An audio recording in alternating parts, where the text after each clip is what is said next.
Patty, make us a tree. Yes, I'm going. How do I change the color? I don't think I do. I think you can somehow. Like the little gear on the draw button. Anyway, welcome to the Action Sturge.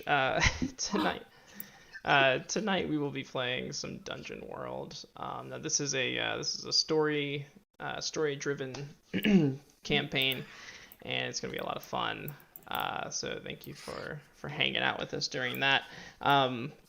We will be one. Oh hey Spooky, what's up? I'm glad Spooky Seraph is here. If you're watching and you were wanting to get in on the points games, you will be earning points while you're watching. So keep that in mind. You can earn some points that you can spend when we do our points games again. And with that out of the way, let's do a shout out to dndwow.com. They have an awesome selection of dice. They have all kinds of different colored dice. They have metal dice and they have big metal dice. And the big metal dice, the 33mm dice, you can actually go, and if you go and use our code at checkout, theactionsturge, then you will actually be able to get 10% off of that. So yeah. So check them out. They send us stuff all the time. We love them, and it would be great if you could show your support. And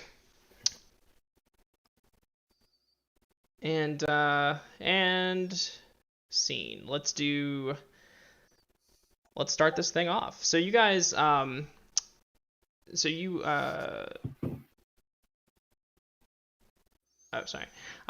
guys are. I guess you should introduce yourselves. Yeah, go ahead and introduce yourselves, who you're playing, and just like the gist of your character. I'm so transfixed by this tree.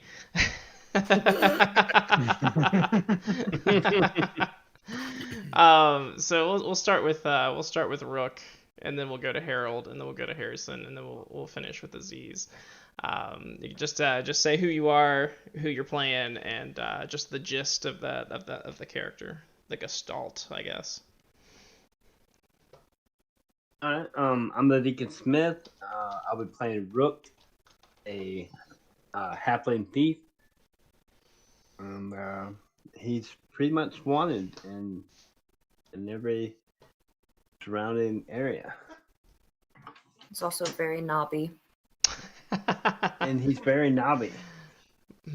Most importantly. Hi, I'm Mordcake. I'm playing Harold Hellstrom, a knockoff Viking, so to speak. Human barbarian, big dude, big axe, simple man. Stop.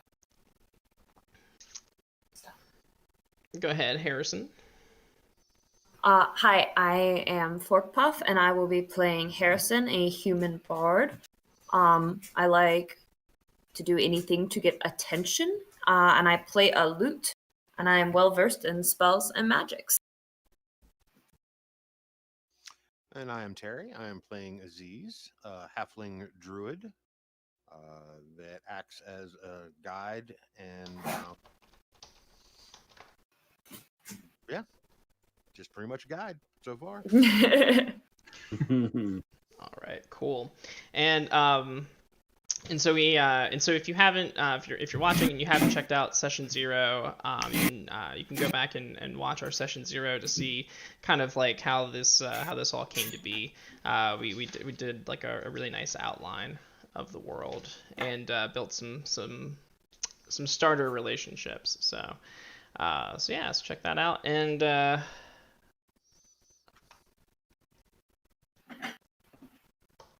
And so we will start you guys off in Happy Tree. So the land, which I think I like, I've in my head I've been calling it the Borderland, but I don't really know why. It just sounded right. So if anybody has a better name, go ahead and throw that out there. Like it.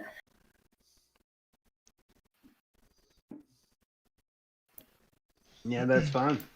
So the Borderlands. So this is the land in which you guys exist, the realm, and we'll start you guys off at Happy Tree, which is a in this dark and deadly world is probably the beacon of light. It is a considered a free town. And there are a couple free towns in the land. There are definitely more villages and places that are owned by one of the three warlords that are primarily active in the Borderlands. And I think it's probably like a more central location. And I think it probably is the sort of the shield that protects the free lands, or the free cities, the free folk, if you will. And so if Happy Tree were to fall, then that would definitely be the nail in the coffin for all freedom in the land. But that doesn't really concern you guys right now. Maybe it will one day. But right now, you guys are hanging out in Happy Tree, and you're in a tavern. What do each of you do when you're in a tavern?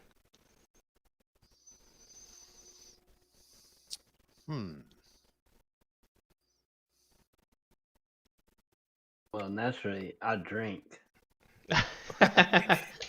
Do you drink at the bar? Do you drink at a stool? Like give me a sort of like I just want to check in on each of you and just see what your what your activity is.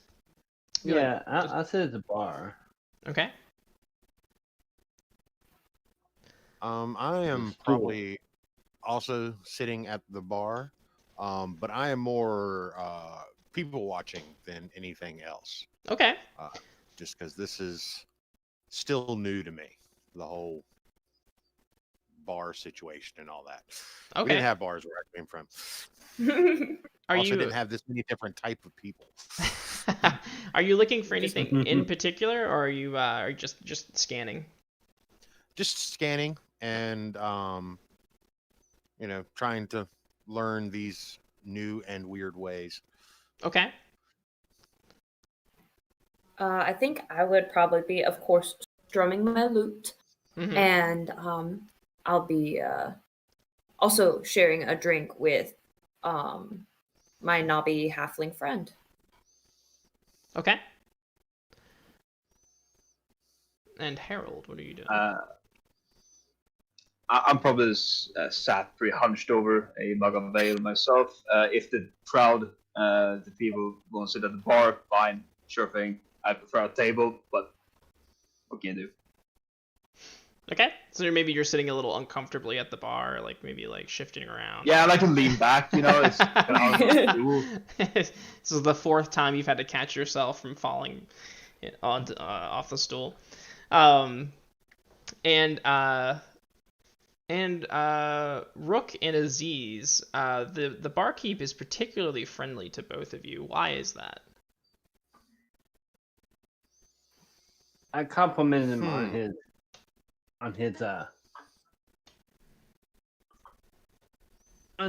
roast chicken.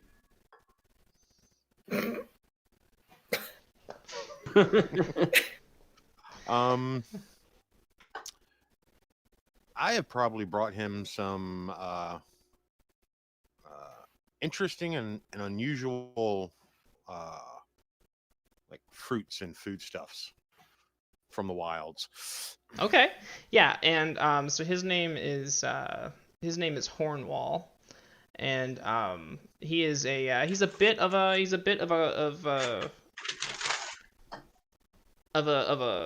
cook.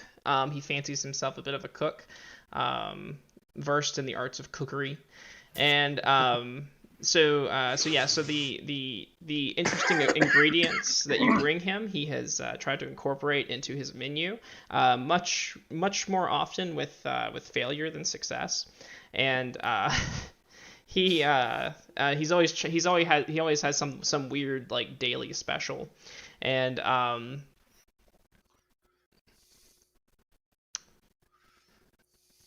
so your compliments to the chef, Rook, are definitely what he wants to hear.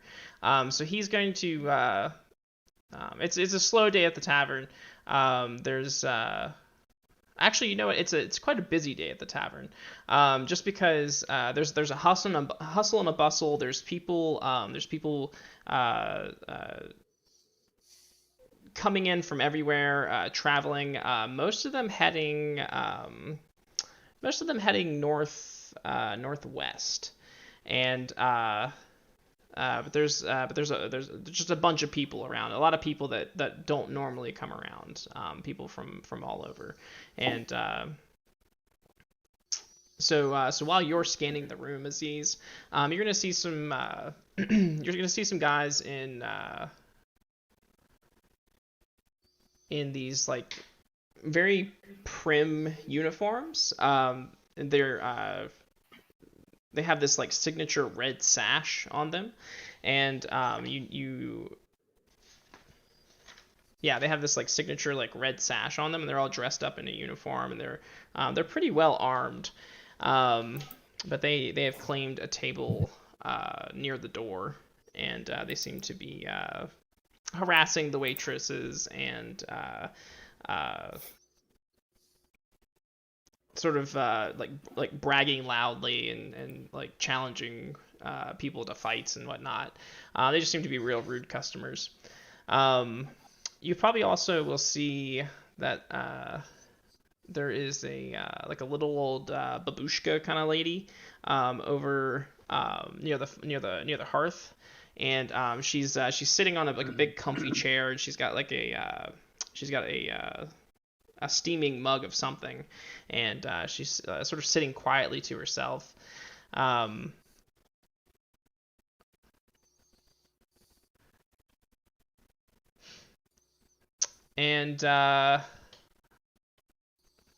Hornwall is sort of darting back and forth. He's checking on you guys every now and then, but he's just real slammed. So like he doesn't have too much time to talk at the moment. Eventually, one of the red sash guys is gonna like get up and sort of like saunter up to the bar, and he's going to sort of push in between two of you, probably the two halflings. He's gonna like sort of almost maybe try to knock you off your chairs a little bit as he like sort of leans in between you and tries to get Hornwall's attention. What do you do? Hey, watch where you're going. He's gonna growl at him. And Harrison, so the way that it works maybe too is that like as he's squeezing in, he'll kind of like nudge Rook, and then Rook's gonna like hit Harrison, and like you're playing your lute, and then you're gonna get this like really discordant sounds. Yeah. And he's going to Rook, when you say something, he's going to kind of look down at you with his nose like straight up in the air, and he says, "Are you addressing me, you little rat?" Yeah. Well, no, I'm not. I'm not addressing you. And and he says, exactly as you were, filth. And he'll lean over the counter and start slapping the counter, trying to get Hornwall's attention. But he's still kind of wedged in between the two of you. Mm-hmm. I just look over to the rest of my friends like, do we have a problem with this guy or not? Only on a personal level at this moment. Bring along a mean old brute. The ladies don't think he's very cute. Are you singing? Are you singing about him? Yes. So he'll I just pat Harris on the back a little bit. He'll notice that you're as he's waiting for his drink a little irritatedly. He'll kind of look over and he'll say, "Ah, a minstrel. and he says, he says, "You must come play for our table. We desire a song." How much are you paying me? And he raises an eyebrow and he says, "Well, that depends on how well you play." Gladly, and then I'll stand up with my lute. Okay. Which of you am I singing about? And they'll all start shouting out different songs, it's probably it's just all the lame songs, like all the songs that like people like always ask you to play, like one of them. Freebird? Yeah, like one of them's definitely like Freebird, and Anyway, here's Wonderwall. so it's all pretty uninspired requests, I guess. If it'll get me attention, gladly. I'll also probably throw in one of my own personal songs as well. Okay. This is Toss a Coin to Your Herald.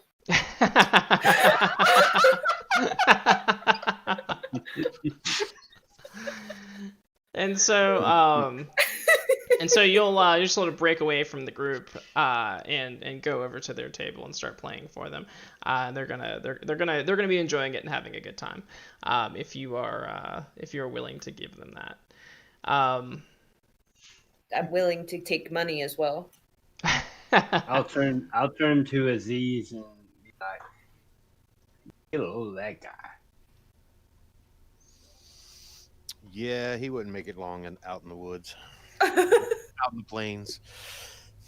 Toss a coin to your herald, oh whispering plains, oh whispering plains.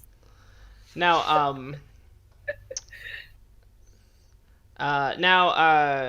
Harold, one of the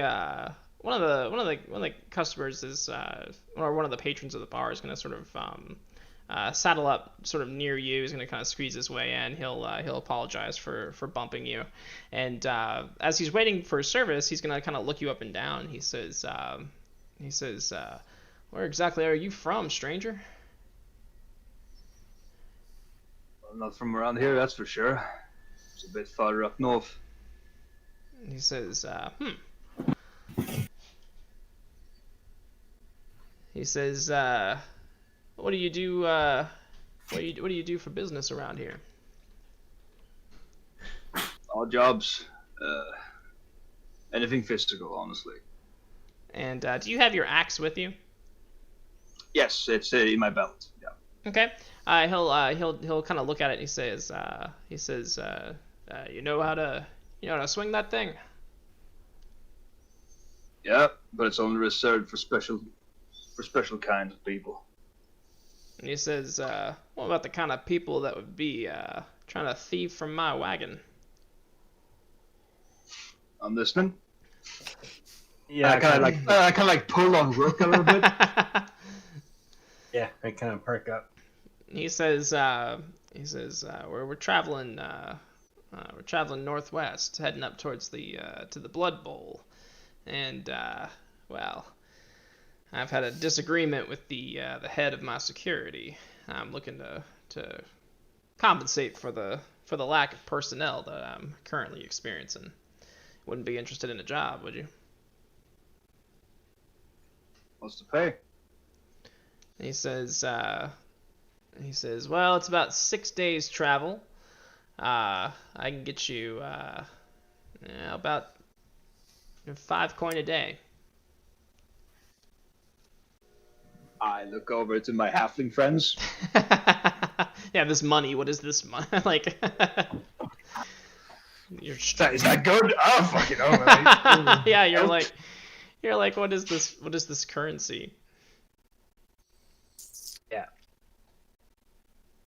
Yeah, perhaps we can Tell help not you. to ask about that. Let's see what I got here. What about services? You tell them the seas are like, we don't know. Yeah. So let's see. Who wants to maybe roll who wants to roll maybe a spout lore, perhaps? You can consult your accumulated knowledge about something. That's intelligence, right? Correct, but you are. I'd love to try. But you are playing over there, so. Yeah. I would love to try to understand this. Okay. You're about as smart as me. Yeah, go ahead. Go ahead and roll spout lore. Yes. Oh, you don't have the button, do you? I do not know. Oh, okay. Because I don't have any of the basic moves, Oh, unfortunately. right. Yeah, we'll have to get you fixed up. Go ahead and just roll 2d6, and then we'll add the appropriate modifier. Add your intelligence modifier. The sweet -1. And I have the little the little dice tray down there, so it should be easy to just pop in 2d6. Yeah. Oh, okay. Mark experience, though. Hell yes. Mark that XP, and so I think what's gonna happen is so he's talking to you, and then one of the red sashes over where Harrison is playing is going to sort of get up to get another drink, and then is going to stumble into Harrison and maybe knock Harrison's loot out of his hands a little bit, and they just put him in a weird position where there's like this weird strain on your instrument, and both of you are going to kind of fall to the floor. There's a bit of a tussle or a bit of a commotion, and Toss a cool. yeah, and then he's going to start swearing, and he's going to say fucking bard, and he's gonna raise his fist to hit you. What do you do? Scream. No. Defy danger, scream. Yeah, I guess. Let's see here. I guess I will have to defy danger, but I will do it. I will sing to him. No. I guess I'll try to get out of the way. I'll roll with dexterity. Okay.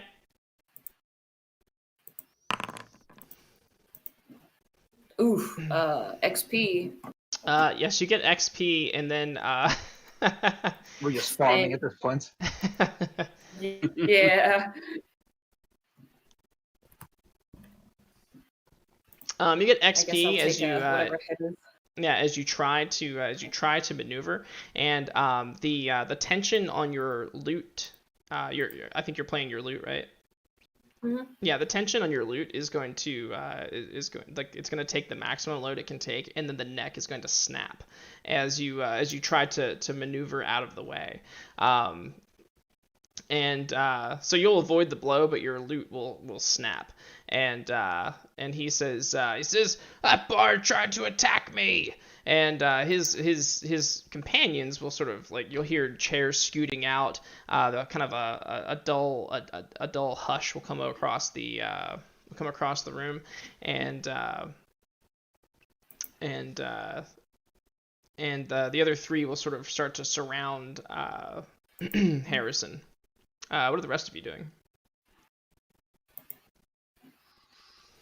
I'm gonna mouthful of roast chicken, but I take a look back as I hear the loot snap. I was counting on my fingers, and as I heard the loot snap, I was like, "Damn it!" And I looked towards Harrison. I am in absolute tears. My mentor gave me that loot. Yeah. I am in tears.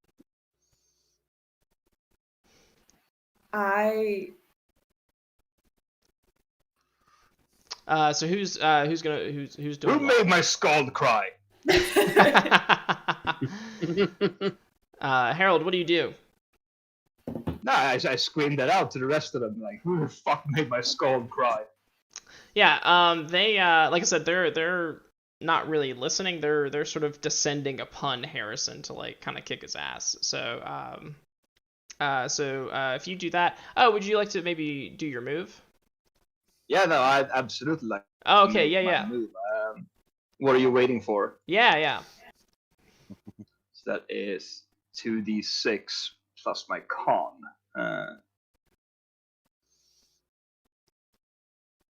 And plus 1.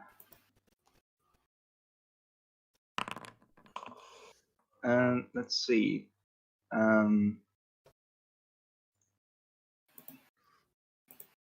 Right, that would mean it would succeed, but only like on the weaker of them, I believe.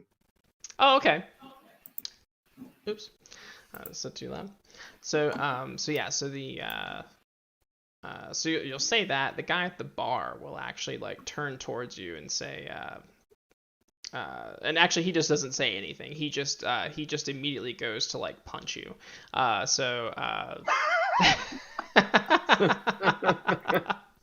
Okay. So what do you do? No, I'll punch him right the fuck back. Yeah. Okay. No.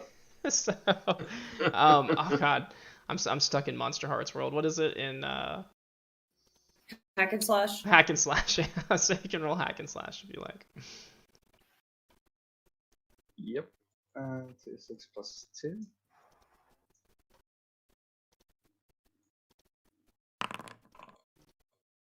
Ooh, nice.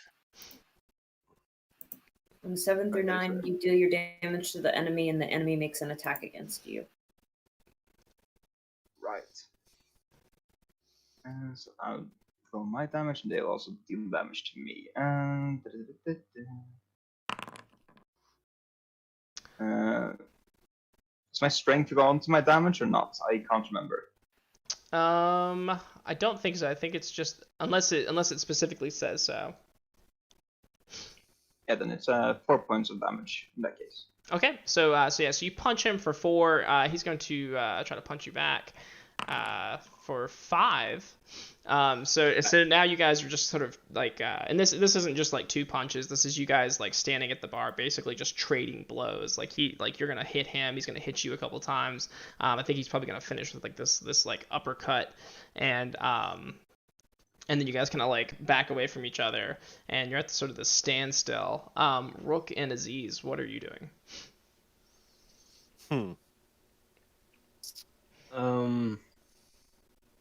I don't know that I wouldn't be doing anything. Okay. Aziz, are you doing anything? I am turning into an ostrich.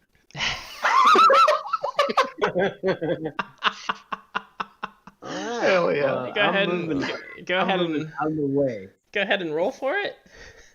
I can't think of many other animals that would be useful in a tight, cramped space. Yeah.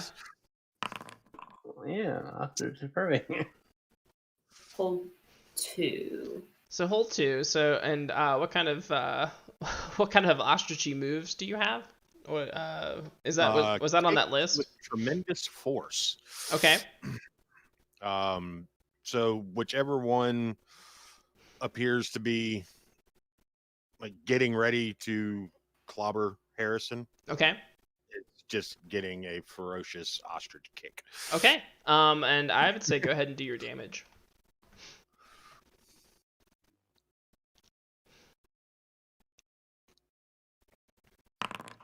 4. Okay, and this tremendous force is going to so you're going to kick this one of the guys who's getting ready to punch Harrison on the floor. You'll kick him, and then he'll actually go like sailing over the table, and then maybe out the window as well. And I'll lift my plate. And then Harrison, what are you doing? I'm going to use my arcane art, and I'm going to sing a little jingle. Please make Harold very strong because this fight shouldn't last long. And then I'm going to roll charisma. Okay, so I'm going to give him plus 1d4 forward to his next damage attack. Okay. My spell still works, but I draw unwanted attention or my magic reverberates to other targets affecting them as well. GM's choice. Okay. So it's going to draw unwanted attention, and what's going to happen is you're going to see that the one of the guys that was getting looked like he was getting ready to like get up and go and fight this like square up at this ostrich is going to turn back to you, and he's going to like sort of pick you up off the floor and like sort of by your ruff and like hold you up, and it looks like he's getting ready to like body slam you down on the table. Let's see. Who's doing what now? Not the clothes, not the clothes. Yeah, you can hear the strain of your fabric.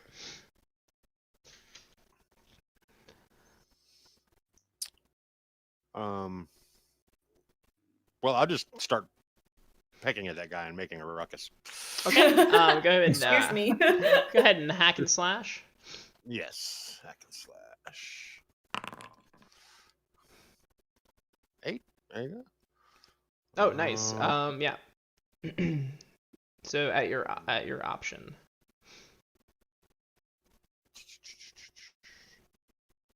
Hack and slash. Do your damage.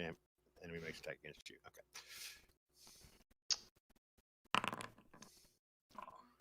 Ooh, this is a brutal ostrich. Yeah, he's kicking ass. Yeah. So this flurry of pecks will assault this guy. He'll drop Harrison, who will kind of like land back like laying down on the table. There's a couple things on the table that have just gotten like sort of like maybe knocked around a little bit. You can hear some beer and wine sloshing in cups, maybe the scatter of coins off the table. And Harold, the guy you're fighting, after you guys kind of like square like back off of one another, he's actually going to reach down and he's going to draw his his short sword. You can see he's outfitted with a long sword and a short sword, but he's going to reach and grab his short sword and sort of wipe the blood off of his mouth, and he says, "You clearly have no idea who you're fucking with, do you, peasant?" Yeah, no, I don't know you at all. And I grab a plate and I'm just gonna smash it over his head. So he's coming at you as well. He's sort of like slashing his blade out in front of you. So in order to get to him to make that attack, you'll probably have to defy some kind of danger and avoid his blade attack. Wait. How will you do that? Is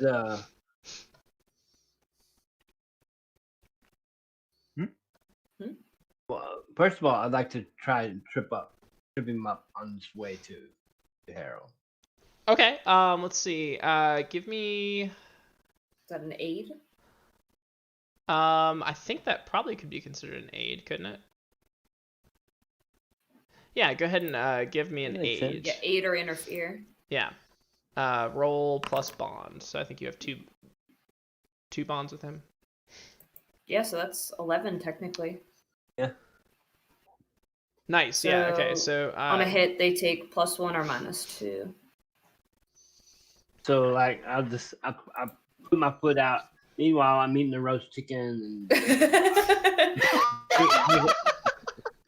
drinking my beer, and I just like stick my little knobby leg out. He gets tripped up on your knobs. It's the knob. It's the knobs. Yeah. He gets tripped out on your fucking knobs. That's hilarious. So you're gonna get a +1 Herald to your defy danger. All right. So that's 2d6. Just come up with a short sword. And since I have a mug of ale on me, I will just try and point plug his short sword into the mug. Like kind of catching it that way, like get it stuck in the wood. So you're sort of trying to deflect with the with the mug, yeah. With the mug. I'm not taking this guy seriously at all. I'm using plates and mugs. I would say strength then. Strength, Is that right? Strength or dex, I would say. I'm fine with either, honestly. Yeah, because I think it's more acting fast because you're sort of deflecting with what you have on hand. Yeah, no, yeah. So that's dexterity. So that's a 0, but +1 on the 8. So it's an 8. Okay, so you stumble, hesitate, or flinch. The GM will offer you a worse outcome, hard bargain, or ugly choice. So I'll say that you can. Yeah. So actually, I'll say you're able to sort of deflect the. You deflect the blade. However, it sort of swings back, and it's actually gonna like slam right into Rook's roast chicken, and it does so with such force that the chicken actually just like explodes everywhere. Like it's like a B film, like it just explodes everywhere. And Chicken. and you're I owe him more money. God damn it. So that's the worst outcome. But you do deflect the blow. Now, did you also want to hack and slash him? Yeah, no. Seeing as the chicken is just imploded, I will take the plate and I just smash it over his head. Okay, go ahead and roll.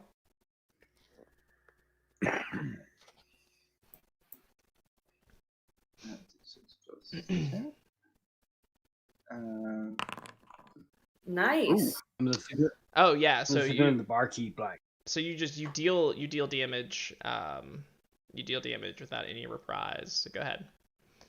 You do damage, and then yeah, you got plus your D4. Are you serious? Wow. That's really sad, but fitting for a plate.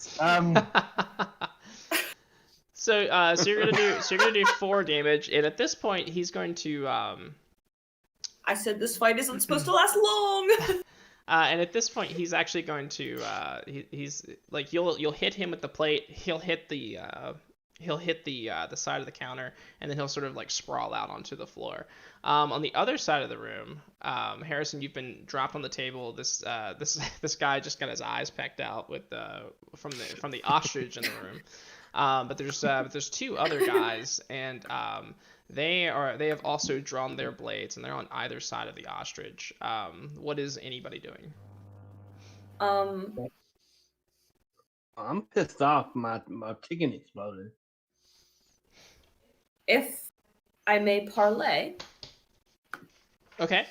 Now to parlay, you have to have something they want.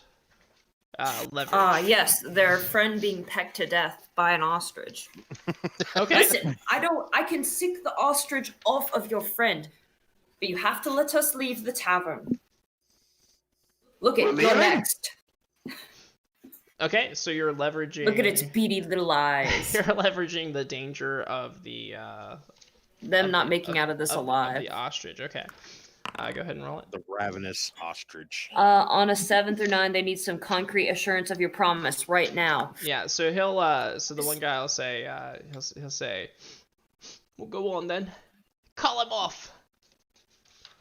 Aziz, quit pecking that man, please. I shall cease my assault. Yeah. And so then I'll turn back around and put my hands in the air. And so, so the tensions will kind of will quiet, and they will they'll put their blades back in, but not without a few harsh words. They'll still sort of insult you, and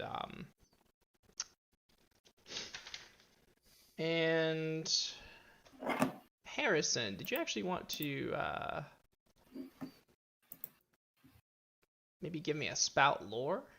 Yeah, sure. Or did you want to know more about who these guys are and what their uniforms mean? Oh yeah, sure. I'll go ahead and do that. I got a 9.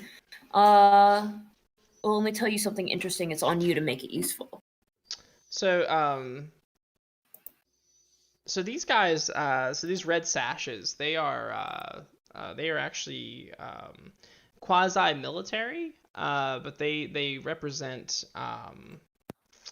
they represent the Crimson Blades, whose leader is one of the 3 rulers of the Borderlands, Stephen the Crimson Blade, and or Stefan, sorry, Stefan the Crimson Blade, and these are kind of his some of his lackeys. Now they don't seem to be decked out in their full gear, but it is curious to see them this far into the freelance, I guess.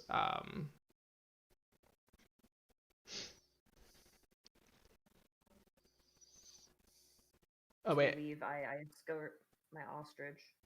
Oh, I couldn't hear you for a second. Can you hear me? Yeah. Is that better? Yeah. Okay. I was just I said that was interesting, and I'll make note of that when Okay. we leave. I'm going to talk to the group about that, but I'll escort my ostrich. Harold, I realize I can probably not convince to not fight. And I'll look at Rook and I'll look at the pitiful roast chicken and I'll be like, next meal's on me, friend. Let's get out of here. Harold, you can come if you wish, but whilst they're talking, I'm rummaging this guy's coin purse. The guy I knocked over. Yeah, so the guys who are coming to collect him, they are going to there's going to be some tension. They're going to be like they have this sort of standoff. They're going to be like so you're a common thief, are you? Nah, I want to fight. Half of his money's mine. Wouldn't mess with him if I were you. What custom? And then the other one steps forward. He says, "What custom is this?"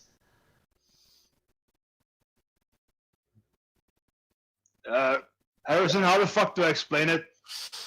He'll kill you if you get in his way. That's the one. Yeah. And I just take the money. And he says, "I'd like to see him try. He's nothing without his attack ostrich." Yeah, I'll snap my fingers and like I'll expect Aziz to like. I will turn and squawk aggressively. And the ostrich is the most dangerous thing in the room. Yeah, and then they'll sort of back out of the tavern. Hornwall will come over and he'll say, "Oh, blast! Look at that chicken. It was such a fine one too." Actually. Huh? I said it's an ostrich, actually. He says, "Oh, Rook, It's such a shame. I know it was the last one." That's okay. Just one more ale and we'll call it a day. He says, "Those damn red sashes. I'll be glad when they stop coming. I'll be glad when they stop coming through here." Oh, why are they here? Oh, you don't know? Mm. Ah, yes, they're heading to the east. Why's that? Well, that's to the northeast. He says, oh shit, hold on. Where are my names? Yeah, he says,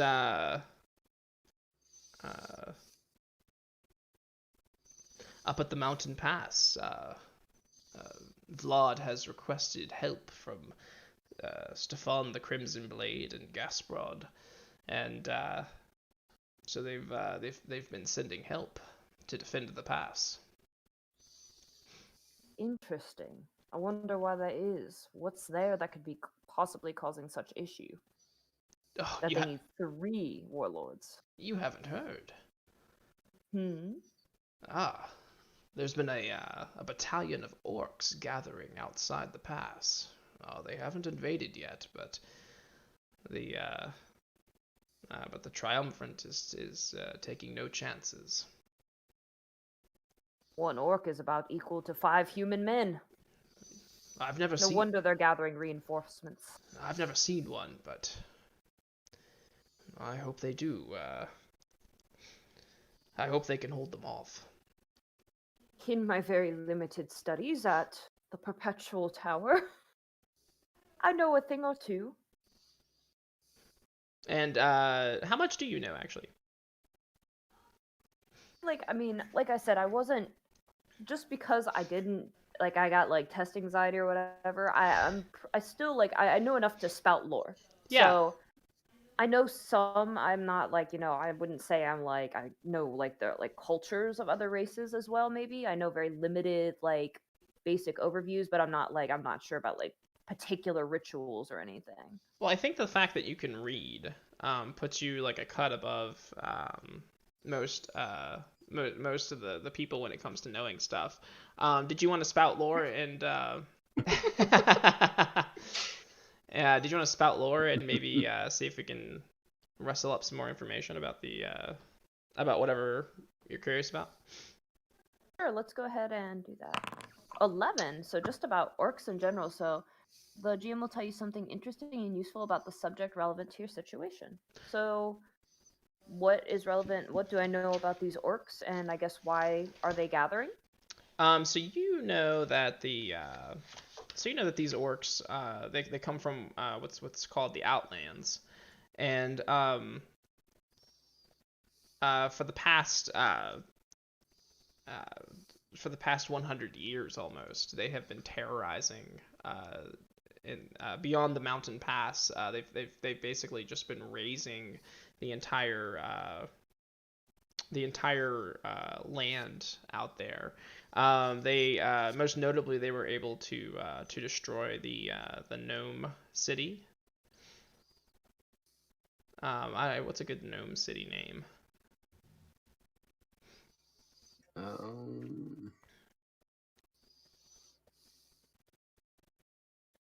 Stardew. What is it? Stardew. Stardew. Okay, yeah.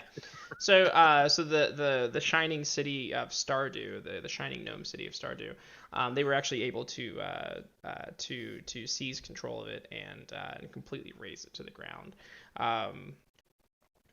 which was quite a feat. It means how the gnomes were very technologically advanced, like magically and technologically advanced. And as for why they're gathering at the mountain pass, you've heard some whispers, but no one's really sure. But there is one name that keeps coming up, Plumkish the Gorger, and he seems to be leading these orcs. And yeah, if they get through if they break through the pass and get into the Borderlands, then it's gonna be havoc. So, out of character, I do know that Plumkrish is another war chief. In character, do I have enough knowledge to know that? And I would understand this is maybe a political thing?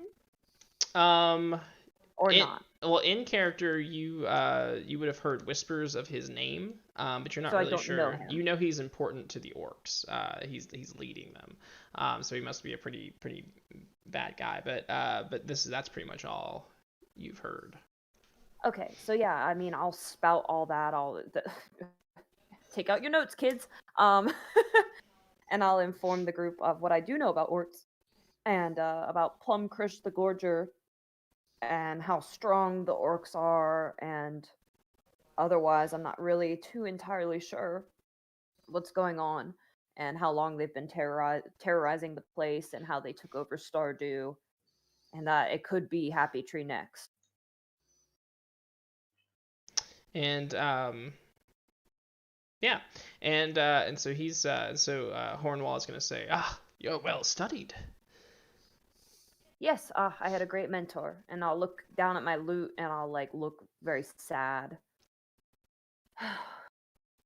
Now while you're talking to him, Harold, the guy who had approached you before, he's going to after the fight settles down and you maybe settle back down into your stool, he's going to reappear again, and he's going to say the name's Riker. I believe we were mid-transaction before that got out of hand. Right. Yes. What were we saying about the payment? 5 gold a day, 6 days of travel. That's correct. And seeing as how seeing how you handled that situation there, I think you might be the right man for the job. So long as your companions are coming along as well. That ostrich is something fierce. I've never seen anything like it. Can it pull a cart? I don't think he would be comfortable with that. I'd have to ask him. Maybe. Honestly, not sure. I'll tell you, I don't fear any man, but that ostrich scares me. And he says, "Well, my caravan's leaving this afternoon. If you got any matters that need settling, you can settle them before then, and meet us on the road." You wouldn't happen to be a craftsman of sorts? Craftsman, no, but I'm traveling with a caravan of people, and I'm sure you can find someone there. You know anyone who could fix up my friend's loot? He says, well, like I said, there might be someone in the caravan who can. We're all heading to the Blood Bowl. Most of them to sell their wares, but I'm sure somebody can help you out. Perfect. All right. We'll meet you outside then in the afternoon. I'd like to take a look at the coin purse that I absolutely snatched off the guy I knocked out. Okay. And I would just like to split up the coins evenly. Count, it's okay. Let me help. You took It's half. fine. So you took half of what he had. there's one coin in there. Damn it! Do I have any coin on me? Takes out his axe and cuts it in half. I don't much know. for Harold to count. At character creation, you would have been assigned some coin if you did, but otherwise. No, I don't have any. Damn it. Okay. I'll give the one coin to Harrison, and I'll take out 2 of my rations and give them to Rook. Ooh, money! Is this to fix my loot? Yeah. I don't know what happened, but these guys were jerks. Thank you! And I'll wipe away my tear as I add 1 coin to my empty coin purse. Okay. Oh, Harold, you didn't have to do that. That's my mistake. Thank you, thank you. How do you guys not have coin? Bridge. And then I'll see. You don't know. I see your little. It's not known how. Sorry. I just find these all over the place. And as the red sashes were leaving, like I was eyeballing them the whole time. Okay. So like as they walked out the door, like I stuck my head around the corner and just watched them go.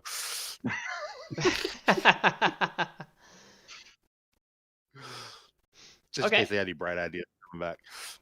Yeah. So they don't. You can see that they meet with some other guys out.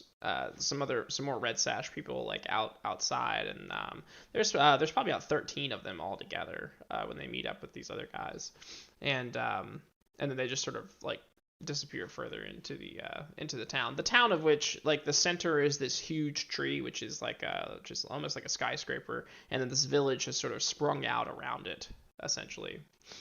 Most of it under the shade of its giant branches. Okay. Well, once they're out of sight, I'll go back to halfling form. Okay. Shrink and compress.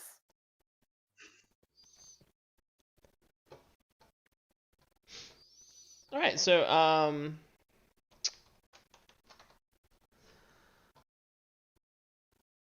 in the afternoon, the caravan is going to leave. Harold, do you inform your companions that you have lined up a job for them? Yeah, no, I was about to do that. Got some work. Traveling to the Blood Bowl. Basically, bodyguards for a caravan. Seems like a simple job. 6 days of travel. 5 coins a day. I don't know if that's a lot, but it's one for all of us. if we count our cleric, who is not currently with us. He's passed out. We throw him in the back of a wagon. Yeah.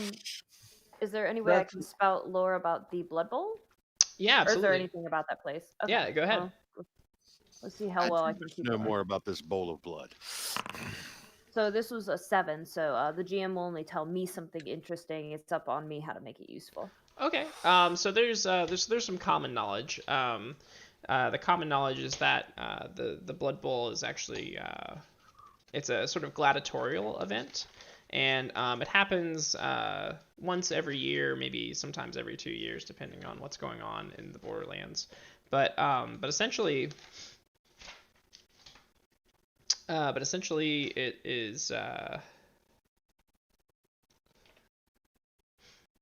Just trying to look for the specific name. Oh, the Vulture's Arena. Yeah. So, but it's at this place called the Vulture's Arena, and it's basically like a coliseum, and for like a couple weeks there's like some gladiatorial stuff going on. It's usually a big event. Draws people from all over. Even free folk So like risk going into triumvirate territory to sell their wares and make some coin. Okay. So yeah, I was just gonna ask if it's like, like are there vendors, are there people there? Yeah, other yeah. Than just to watch. Yeah, totally. And all 3 members of the triumvirate, Gasprod, Stefan, and Vlad, are usually in attendance. Like watching or playing the games? Watching, yeah. Okay. Okay. Yeah. I'll let just knowing what we know about these guys and their lackeys, they'll also be going, or is it today, or is it like a throughout a week thing? It's supposed to start in about a week, and so that's why a lot of people are traveling northeast, I believe. So that it's a northwest. That's why people are traveling northwest. Yeah, so people are traveling now. The Red Sashes, they're traveling northeast towards the mountain pass. Okay. I will let my colleagues know.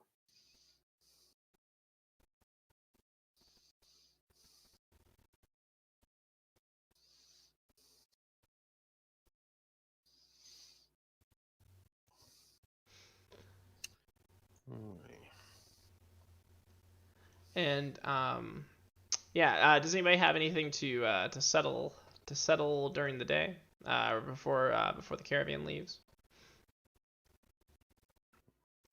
Not particularly. I would like to go talk to the mounts of the caravan, just to make sure nobody's feeling ill before we head out. Packing and such. Okay, so you'll go chat up the pack animals. All right, and what will you say to them? Oh, basically, I'm just make sure they don't have any aches or pains or. Oh, that's nice. Let's see. So no, all seems to be in order. There is a sense of anxiety among them, though. Some murmurs of trouble among them. Some scent on the wind or such. Yes, and they're not really sure what it is, but there's definitely this sort of like this feeling of trouble on the road ahead. Understood. I will relay that to Harold, and I guess anybody who's standing next to Harold will hear it as well. But Okay.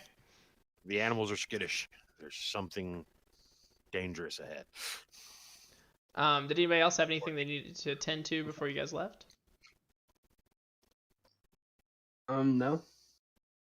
Yeah, no, finish my mug. That's it. Other than that, I don't think I had anything. Okay, cool. And Hornwall will bid you guys good day.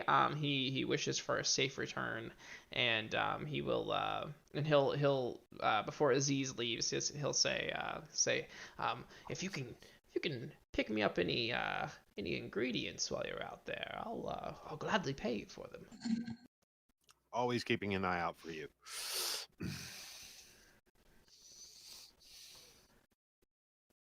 And so you guys exit the tavern, Harrison, with your poor broken loot. Yes. And I scrum on it pitifully. Twang, twang. And yeah, you can see that gathering up at the edge of the village, a lot of people are have their like wagons and stuff, and the caravan is sort of assembling itself. So yeah. And before long, it's time to go. Riker will come find you. He'll show you to where his wagon is in the line. And you can see that he is a purveyor of pelts and animal skins, and he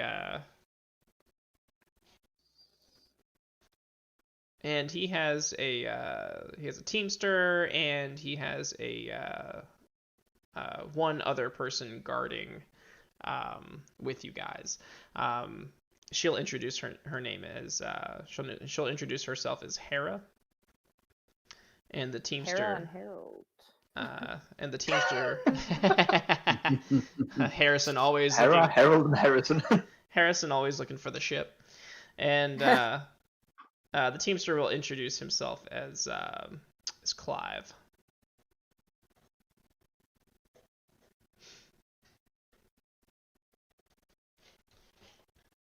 And before long, you guys are on the road. I guess we can pick back up on a scene. The caravan's moving at a decent pace. You guys. It's sort of walking pace, but it's definitely at a pace where you guys like really have to like walk fast to keep up. If you stop for even a moment, it goes pretty fast, and you'd have to run to catch up. And So, yeah. Clarification: are we protecting the entire caravan or just this guy's wagon? So he's paying you specifically to protect his wagon, but it's understood that all of the other protection, like everybody else protecting other caravans and stuff, will kind of like form a collective protection, I guess. Okay. Now, is there room in his wagon or passenger? So he is sitting up front with the teamster, and would you like to peek into the wagon? Yeah. Okay. So you can sort of jump up onto the back of the wagon. If you you notice that there's some kind of locking mechanism on the back of it, though, that is keeping all the contents like safely locked inside. What do you do?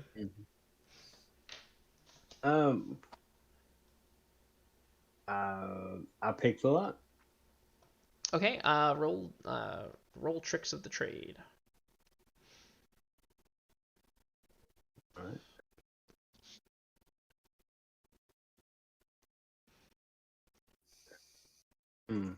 My character's not coming up. Oh, there it is.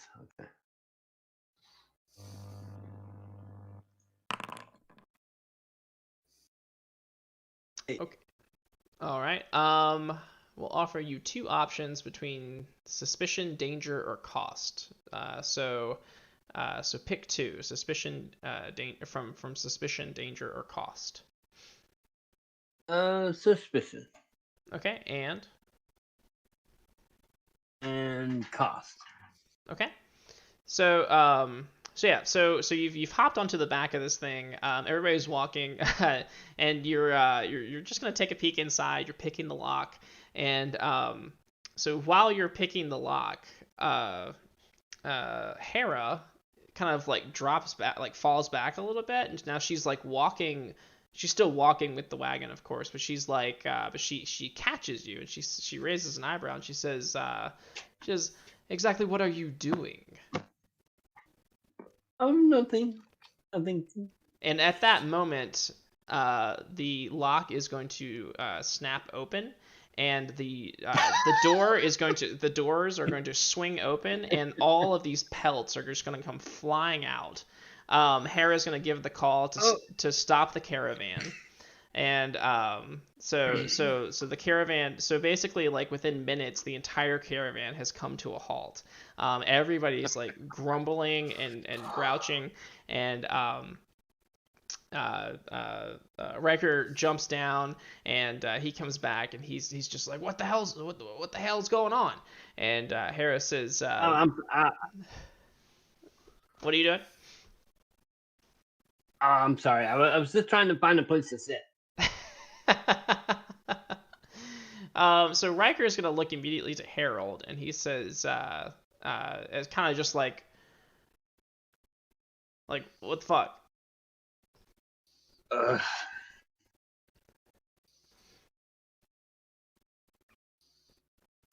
I stumble for words, and I walk up to Rook, and I kind of like, grab him, like, so it looks like by the scuff, but I'm just like grabbing him by the shirt, like I'm not actually being hurtful or anything. It's just I look more mean than I'm actually am.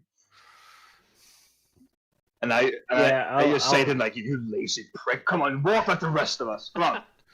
Just reinforcing the fact that he's always getting into trouble, and that you have to protect him from himself. Yeah, I will pick up the pelts and, regrettably put them back and walk. So the whole thing is going to take some time, because they have it like packed full.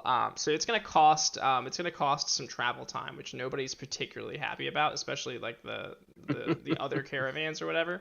And Hera is going to keep a close eye on you, Rook. Like, even when you go to piss off the trail, Hera is going to be accompanying you. Whilst we're picking up the pelts, I kind of whispered, look, like, dude, what are you doing? Like, I don't know. I'm tired of walking. All right, we'll stick with that. So Harrison, while this train has stopped and everybody's like, or I guess you guys are picking up pelts and stuff, and maybe Aziz, you'll notice this too, since you're the one, I think, who saw the little babushka lady from before. It appears that she is actually traveling with the caravan, and she's very small. Like, she's like halfling size, but she's not a halfling, like, if that makes sense. Okay. Yeah. She's very small, and she's gonna come over, and she's going to be inspecting Harrison.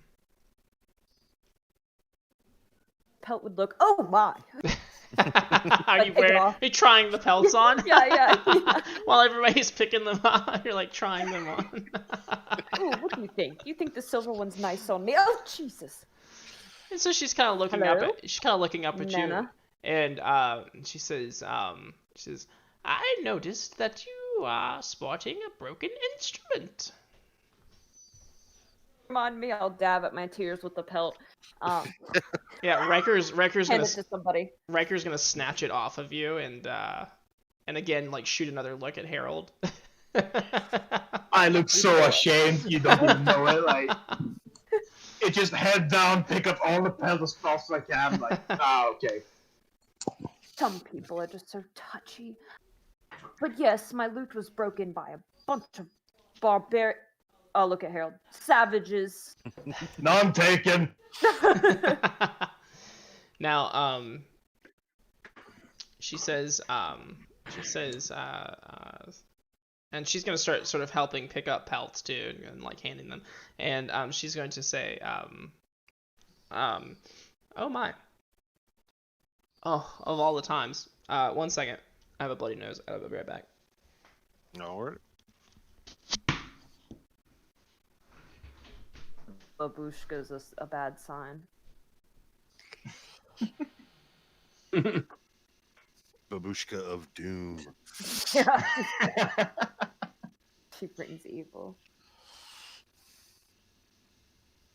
She is secretly one of the warlords.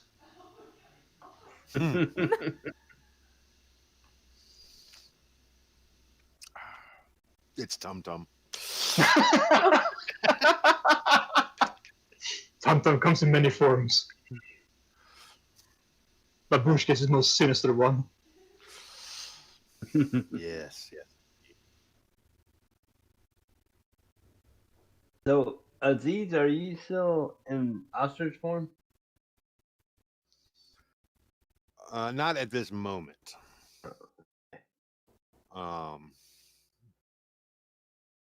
But I was going to be in ostrich form most of the time during this trip.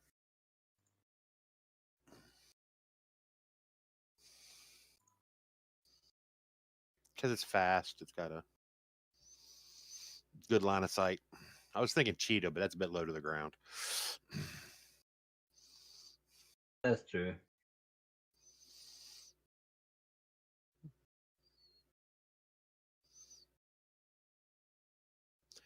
So my mic keeps showing that it's activating. Are you guys picking up sounds from me? I don't Yeah. think so. Okay. Breathe. That's about it. Fine, I'll stop breathing, Maddie. Like, oh my god, can you like stop breathing? Like, could you it's so freaking annoying. Quit that already. So inconvenient. Good God. It's just so, not efficient. Like, come on. Breathing is so, like, 2018. Like, Almost 2021, Perry. Jesus.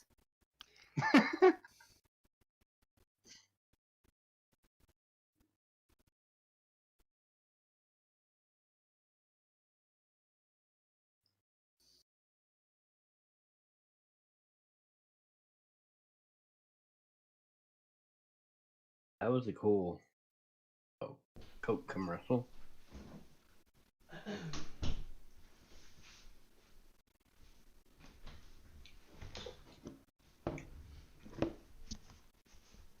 All right, sorry about that, guys. Oh, bloody noses. Yeah, I got my I got my tissue if I need it. All right, so Terry can't stop showing off. I can't read. So cool. So let's see. Where were we at? Oh, yes, this lady. She says when we stop for the night, perhaps you should come by my wagon. I can fix you right up. A Nana. I'll flush and stop by your wagon. Oh, you mean my loot? She says, yes, of course. Oh, of course. That's what I thought you meant. And she'll inspect the damage, and she says, oh, it's probably 20 coin worth of damage.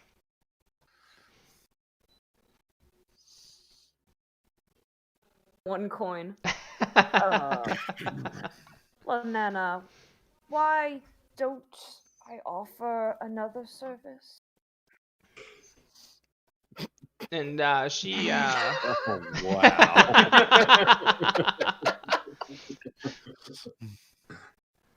and she says, no thanks, I don't care much for music myself. So sweet. What a back massage. I'll let you ride on my ostrich. And she says, I'm afraid in these hard times, only coin really. However, I have. You want to share a pipe leaf with me, Nana? she says, however, Let's get stoned. if it's quality time you're offering, I would spend I would spend as much time as I could with that one over there. And she gestures towards Harold's glistening muscles and an impeccable physique.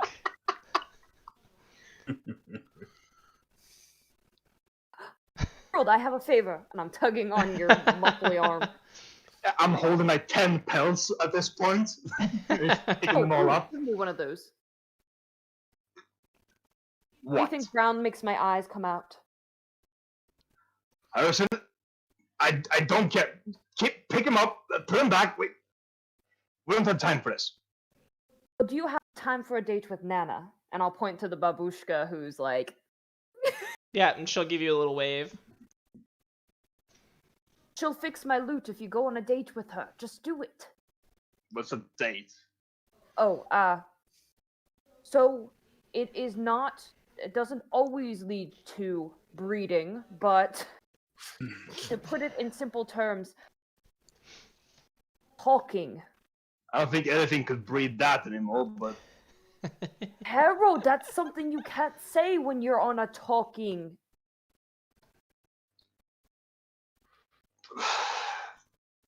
What am I supposed to say? She's old, like... No, but you need to make her feel like she's young. Why do I have to do it? Because she likes your muscles. I don't have anything. Look, noodle arms. They play instruments. Ooh. They can't play instruments if they're broken. So go on a date with Nana. Hera is she's picking up the pelts. She's keeping an eye on Rook, but she's grinning about this conversation. Pretty is Hera. Harrison,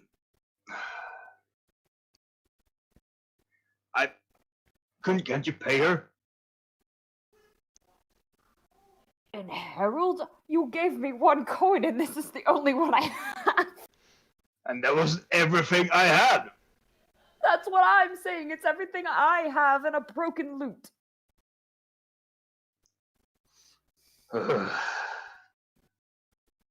You owe me. I owe you plenty and plenty of more No, songs. you owe me. Yes, songs. I will give them to you. Favor. Fine. And I'll shake on it. God, your freaking grasp. I'm noodle arms. Hello. I didn't even... Don't break me. I barely touched you. Like... Harrison probably actually lifted off the ground a little bit. Like... yeah, I was like, oh. Shake on it. At least pick up some of the pelts, please. Let's get on with this. So once the pelts get put back into the thing, it gets all locked up. Hera's gonna like put the final like lock on, and she's gonna look down at Rook and she says, "I've got my eye on you." She says, "I know what your kind are like." And my kind.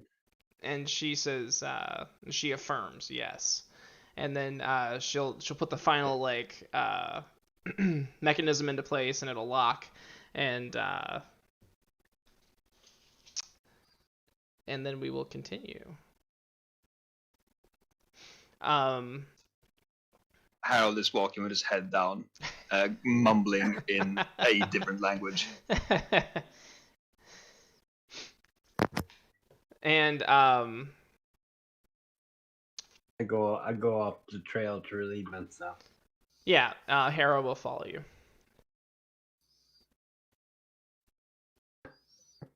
They'll probably stay here.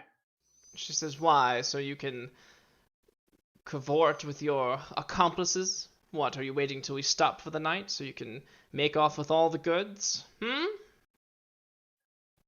Oh, well, if you see something you like, let me know. So, like, I'm following Hera now. But only because I think she's pretty. Yeah, and she's tall, she's muscular, she's wearing armor. She has a sword at her side. She looks like she could probably handle it. But she's overall like a very tall and broad woman. But she is very pretty as well. So like she's like, you know, It doesn't detract from her beauty at all. She's fit. Yeah. Yeah, I'm definitely like peeking behind a tree and looking at her. Okay, and you'll hear her kind of dress Rook down, and she says, "Something I like." She says, "The only thing I would like is if you found your way back to whatever little hole in the ground you crawled out of." Well, these knees ain't the only thing, Nobby.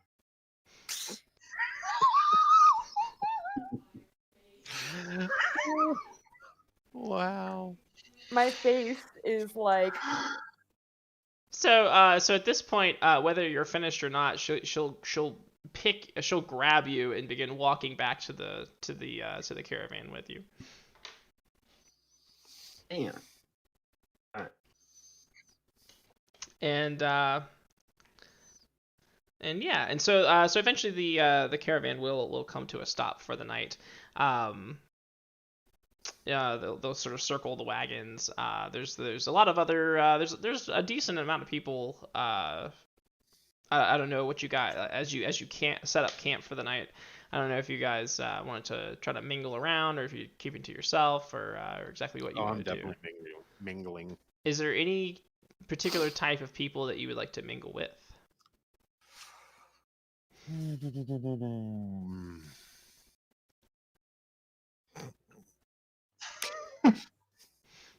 The horse? No.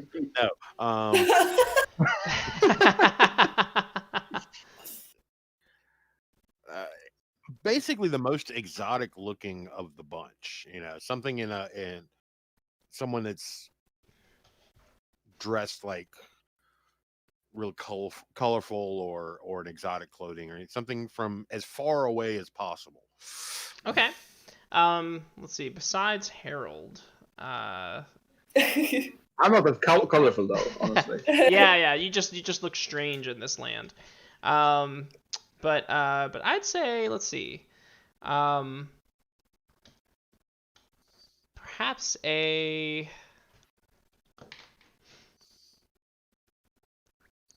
Oh, but before that, as Yes. we're setting up camp, I know Harold got hurt earlier, and I have a move for that.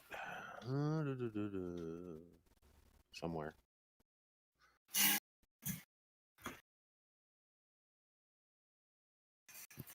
Yeah, I'm probably pretty bruised up.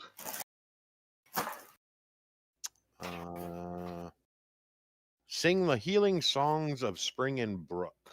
When we make camp, you and your allies heal 1d6. Ooh.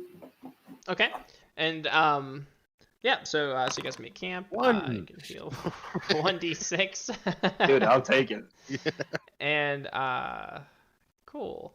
And then I'll go looking for travelers from foreign lands.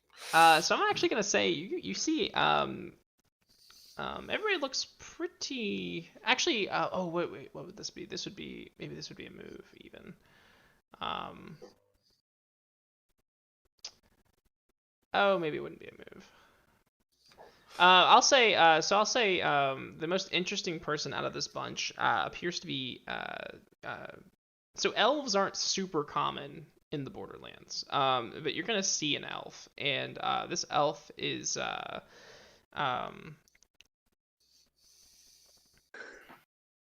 this elf has very fair skin, and these these eyes that are that almost glow with like their own luminescence, like big green but like solid green eyes. And she is indeed dressed in very colorful clothing, and she appears to be ordering around this. He looks like a half giant, to be honest, although probably not. But he's just this big guy, and she's having him like unload all of her stuff out of the back of her wagon, and basically setting up this elaborate like tent. That would definitely draw my attention too. So so that is who you're going to see.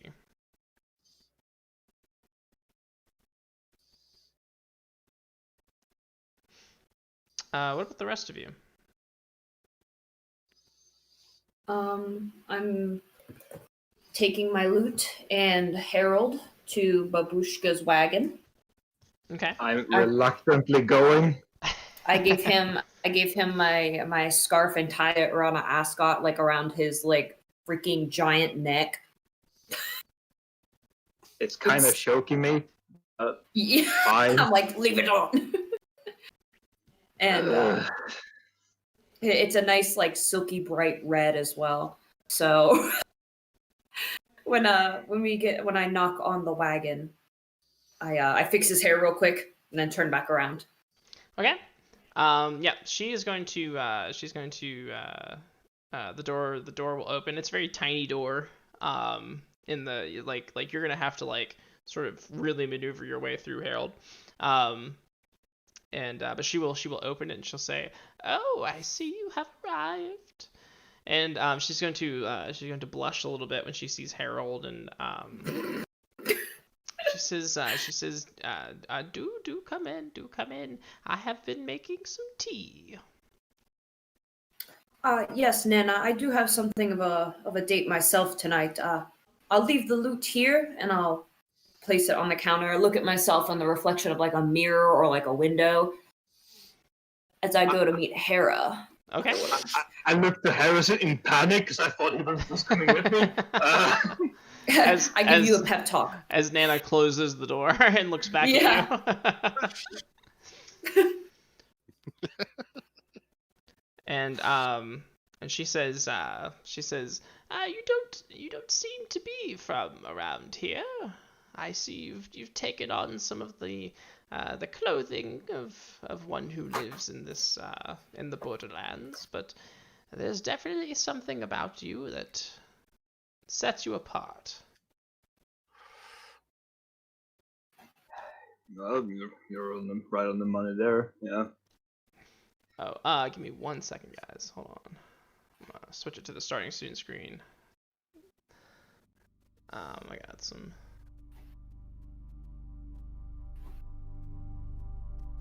Hold on 1 second.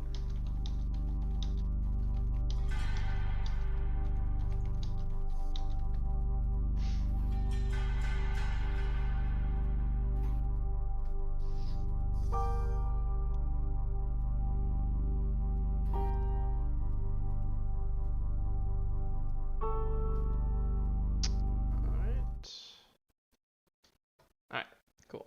Visually, we're back. Alright, and audibly as well. But yeah, so she's gonna look at you and she says, to be quite truthful, I'm not from around here either. And she's going to her features will change, and you'll see that her skin becomes sort of this light green, and these like little antennas will pop out of her head, and her wrinkled skin will smooth, and she will actually look she'll become much younger, but definitely like this little green lady, this little green like lady will is what she'll turn into. And she says, oh, has she given you a name before? Nope. You just call her Nana. Okay. And she will say, you can still call her Nana. So she says, you may still call me Nana. I'm pleased to meet you. Pleased to meet you. What are you? And she says, well, I'm a gnome. Right. Harold's never seen a gnome before. He just takes it as face value. Huh? Yeah. And she says,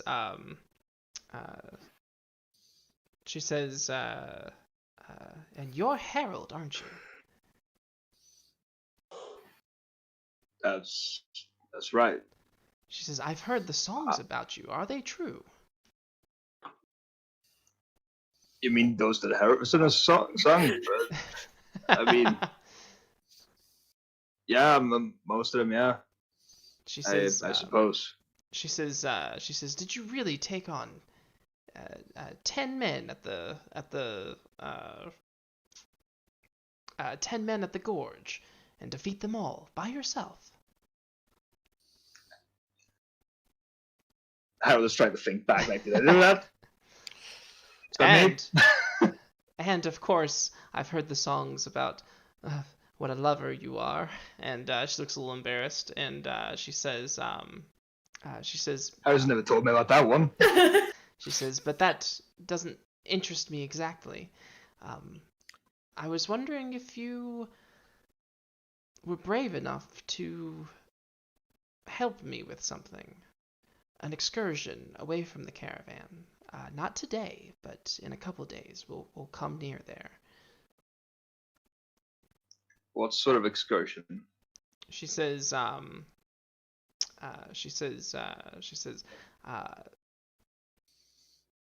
there's an ancient site off the trail. If we go at night, I'm sure we can be back before the morning. But I kind of just want to see what's out there. And I could use some protection. You hide your true face like tricksters. How can I tell? How can I take your words at me? And she says, as they are. She says, I do apologize for hiding my true face. The people in the Borderlands are not as accepting of outsiders as others are in other places.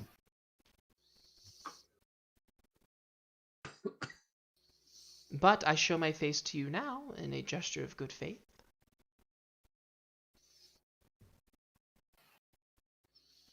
Alright. What is this place? What do you know of it?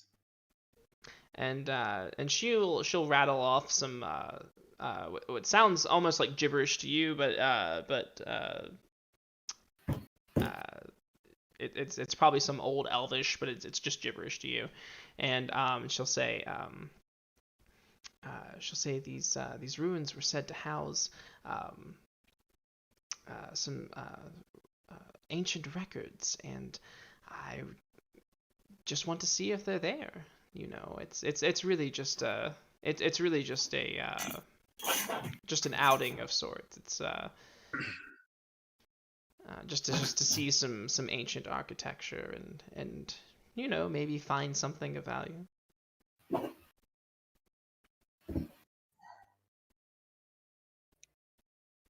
Tell you what, you fix my friend's loot. You don't tell him that you're a gnome. You're going to act like you were the old lady that you look like, so that I keep face. You fix his loot. We split whatever treasure we find there. 50-50 between my friends and I and you. And I think we'll be able to do it.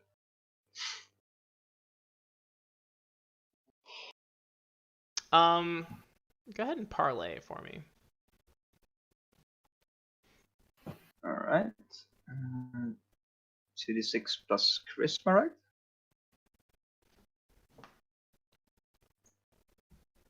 So that'll be plus 1.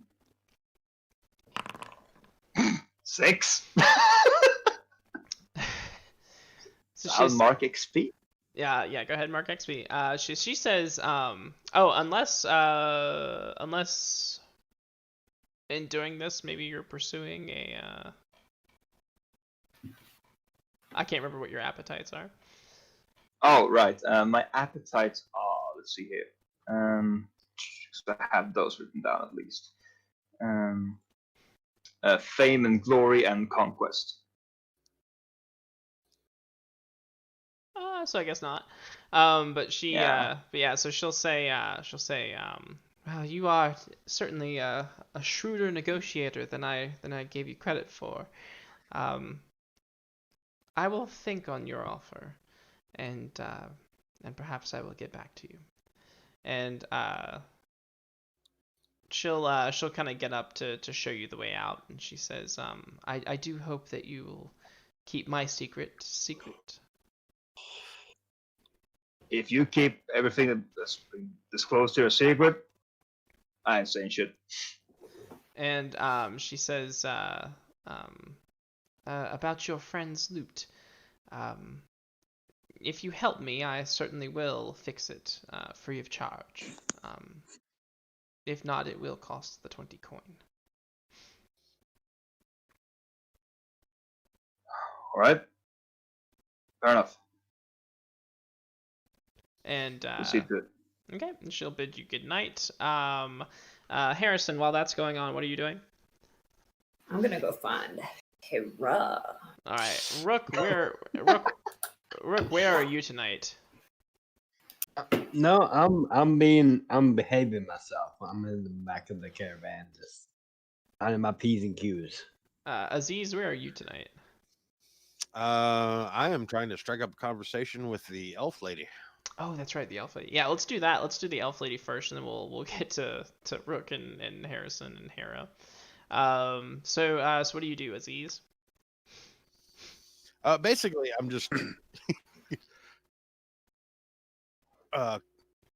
just casually walking up and just watching this half giant work, because that's pretty interesting as well. And then I'm just gonna be, so where you from? What's your name? What you doing here? Jesus Christ.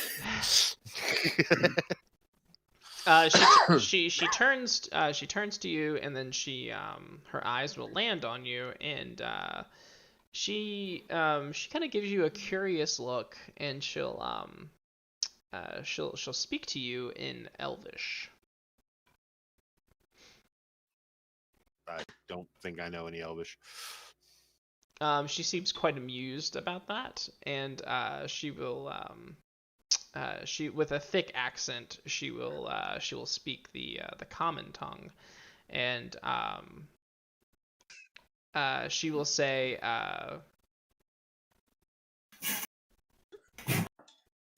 she will give like a little giggle, and she will say, I heard you are the ostrich, no? I guess it. And she says,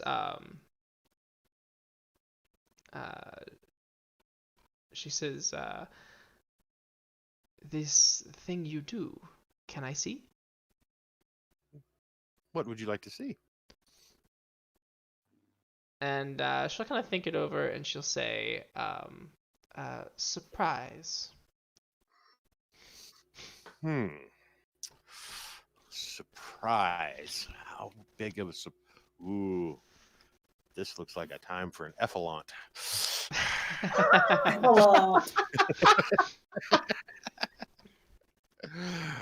Oh. So yeah, I'll step back from her. A good, I guess, 10 feet. Okay. And oh, voice. Good. Yeah, you nailed that. So, what's that sheet? Does that sheet have an elephant on it? I'm sure it's got some moves like trample, and gore, perhaps. And carry large amounts of water. Love it. So, so this will please her. She'll give like a little clap, and she'll say, "You were so small, so big," and this is actually going to draw the attention to some of the other people as well, as they come around, and they're like looking at this elephant that has appeared, and yeah,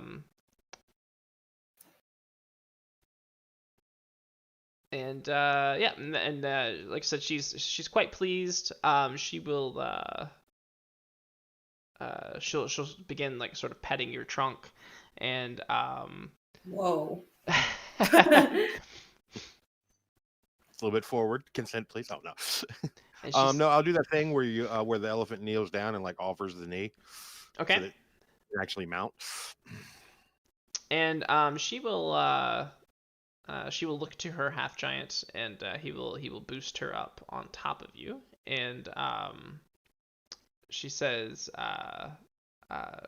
not so much to you, but sort of just aloud. She says, "I can see everything."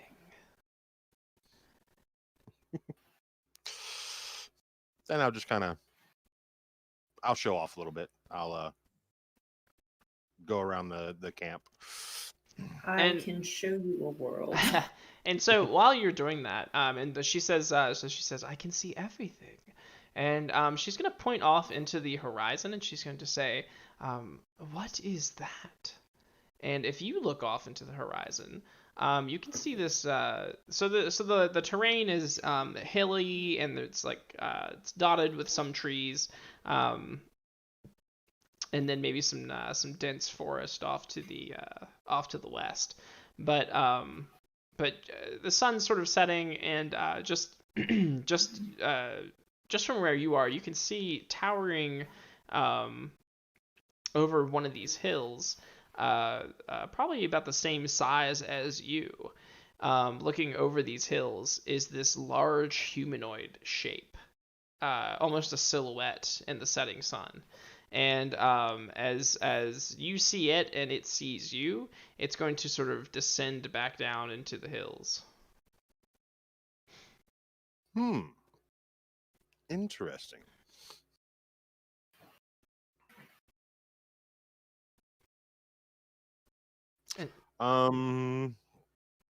Yeah, I'm gonna kind of motion for her with my trunk for her to dismount. Okay. Yeah, and her her big boy will come up and help her down. And I'll go back to my normal form. Okay. Well, excuse me, my lady. We'll continue this later. That is probably something we should be concerned about.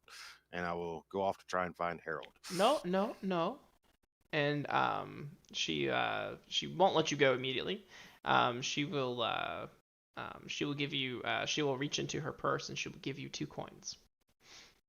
Oh, thank you. That was not necessary. Okay. But I would love to talk with you later. I love learning about new lands. And she says, again later. Yes. Mm-hmm. And she puts her hands up like big. Not a dancing monkey, perhaps. And she's cheered by this, and yep, and you can skedaddle off. Now let's go back over to Hera, Rook, Hera, Harrison situation. So Rook, what are you doing? You're being good. Yeah. Okay. While I'm being watched, anyway. Yeah. So and Hera is literally like right on top of you, like if you're eating a ration, she's she's like leaning up against the wagon, just like. Yeah, I'm trying to make some small talk, but no avail. She says, "Small talk. What, do you want to talk about your dick now?"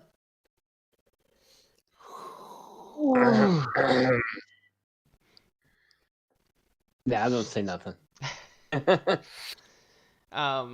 Harrison, and how do you approach Harrison? So, milady, and I will offer a hand to Hera, as if to take hers and smooch it. Yeah.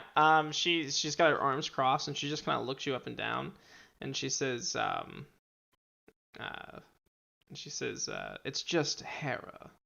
You can save that my lady shit for the ones that go to court." You'll have to pardon me, ma'am. I've performed many times. Or Hera, I mean.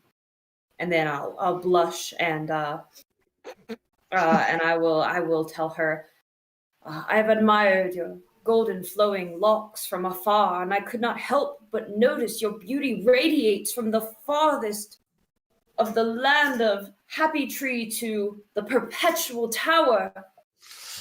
She kind of sneers at you, and she says, "Why don't you play me a song?" And she points at your lute. I don't have it. I left it with the lady, didn't I? Oh, Yeah, you did. Oh, okay, yeah. So she says, "Well, why don't you play me a song?" But I see you have no instrument. Some bard you are. Oh, don't worry. I can make use of anything. I will take a stick and a rock.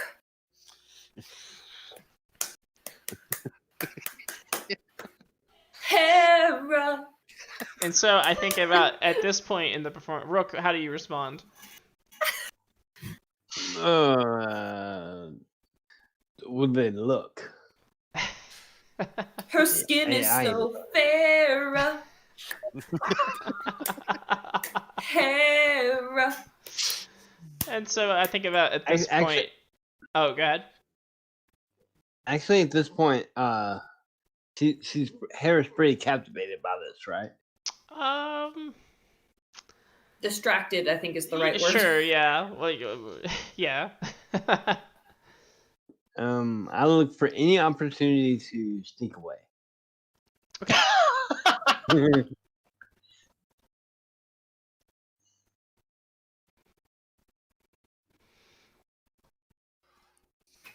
Yeah, I don't even think you have to roll for it. I think she's so thoroughly distracted mesmerized. that yeah, that's one word for it. That she will let her sights off of you for a moment, and you can slip away. Where do you slip away to? Can I climb on top of the cart? Yeah, absolutely. Yeah. I'll just come on top of the cart. Okay. So you can do that. Did you do anything in particular while you're up there? Or are you just up there? I'm just up there. All right. And I think about at this time, this is when Harold and Aziz would probably show back up at the little campsite at the same time. Clive and Riker appear to be they're kind of talking amongst themselves. They did stop to watch Harrison's performance momentarily. Now,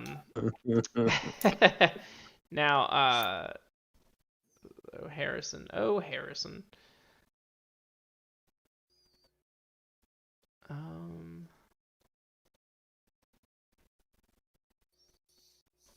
All right, yeah. So they've stopped conversing to watch Harrison talk, and that's when Aziz and Harold will kind of show up around the same time. Show me that you care. Harold without a lute. And a stick and a rock.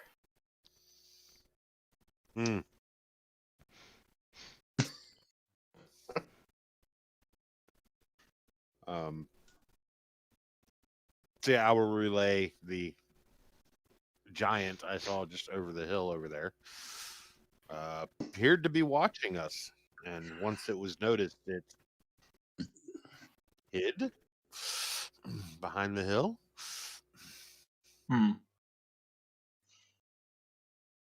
That is interesting. I'll have to keep an eye out for that. I might have something interesting for us to do in the coming days.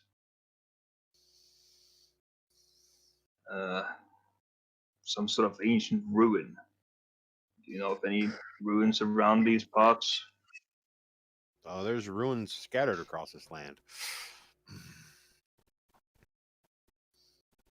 It will be approximately 2 to 3 days off, I would guess. Oh, would that be a spout lore? Yeah, you can go ahead and spout lore for that. Just about ruins.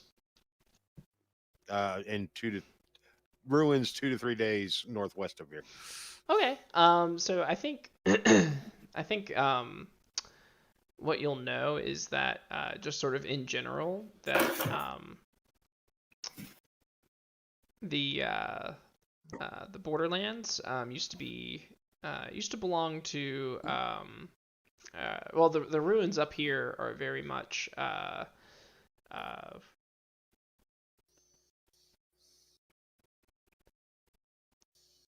am I trying to say? Yeah, I think you would know that and I'm not sure how you know this. I'm gonna ask you how you know this, but you think that that any ruins up this way might actually be uh, protected by ancient elven uh, magic, so that they're like it. This job is dangerous. You know that it's at least dangerous.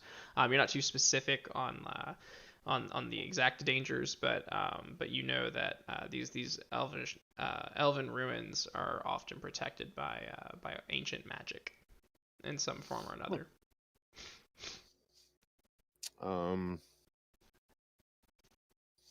And the how I know is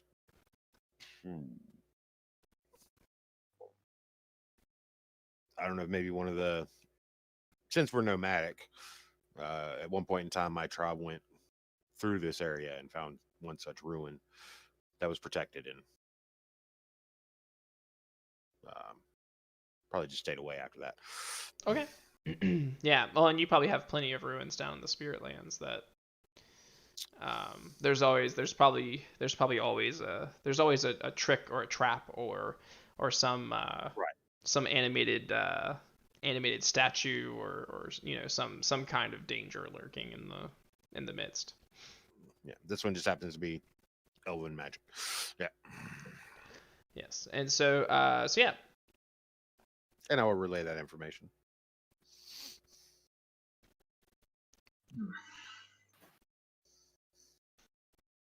Well,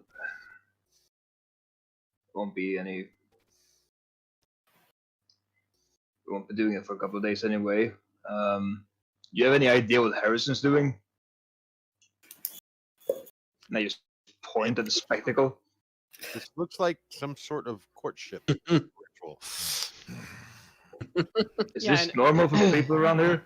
Yeah, and at this point, Hera is going to have noticed that Rook has slipped away, and she's going to like be completely ignoring Harrison now, and like looking under the cart and kind of around the cart, and so she's just going to be kind of like looking around.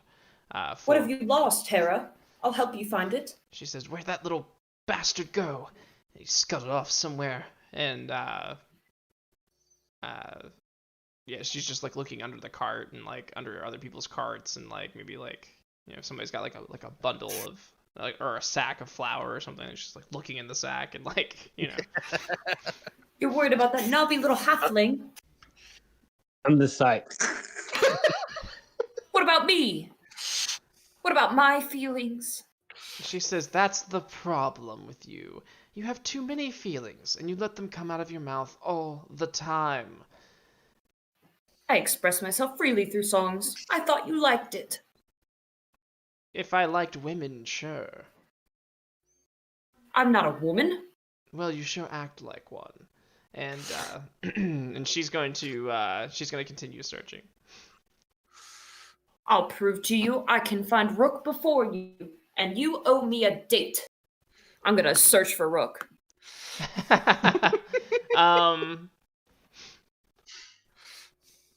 So Rook, you're being actively hunted. Hold on.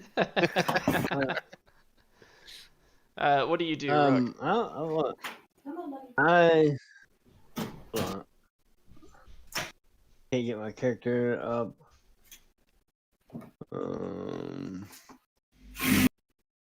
Okay. Is there some sort of roll I need to make? I want to. Can I use? Oh shit. I think this might be a roll that that Rook might have to make. You're being actively hunted. it's only a matter of time before somebody checks on top of the cart. What will you do? Well, I'm small, so I will just lay down in the middle of the cart. Okay. I'm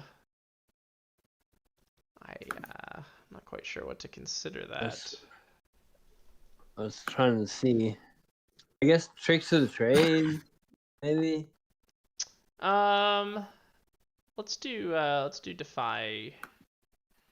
Well, I mean, there's no real threat or anything. I mean, Hera is danger, to be fair. Well, I mean, she's not gonna kill him if she finds him, so I don't know if there's too much danger. But she's just gonna be like looking around. I don't even know if we have to finish that scene really. I think we can just like let that be it. Okay. Damn it.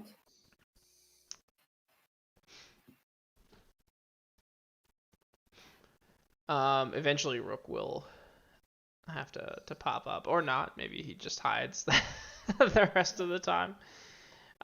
So you guys have made camp. There's some sleep stuff to do, and then there's some watch stuff to do.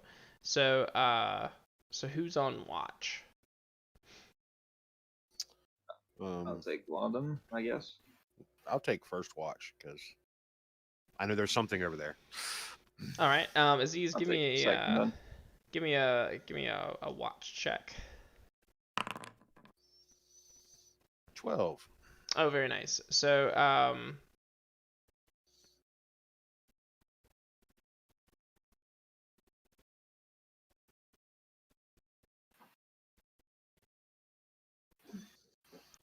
yeah, so you keep an eye out the entire night, or maybe not the entire night, but I'll let that be for a good bit, or for the night. Everything's pretty peaceful on your end. However, while you're up and you're maybe talking to some of the other guards, the other people who've been hired, there's definitely talk of the road being pretty heavy with bandits, and so the road ahead is a prime place to for bandits to attack. It's kind of the gist you're getting from the conversations that the other guards are having. But this is actually a pretty quiet night. Nothing really happens. All right.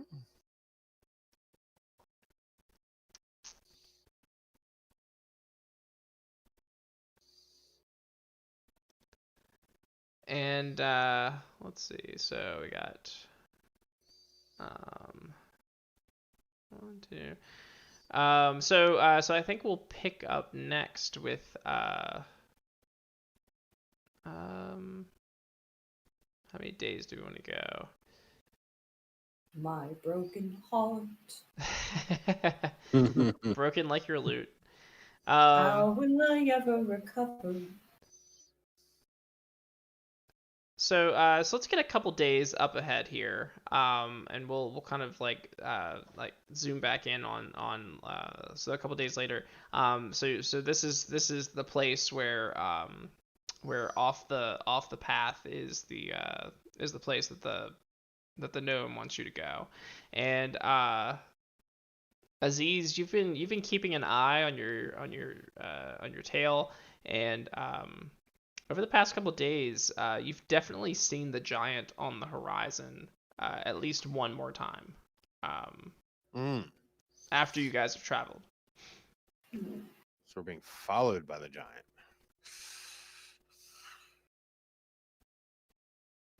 That is disconcerting.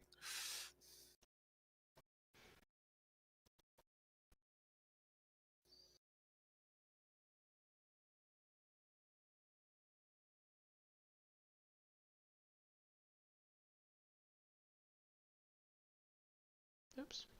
So it's the night of. You guys have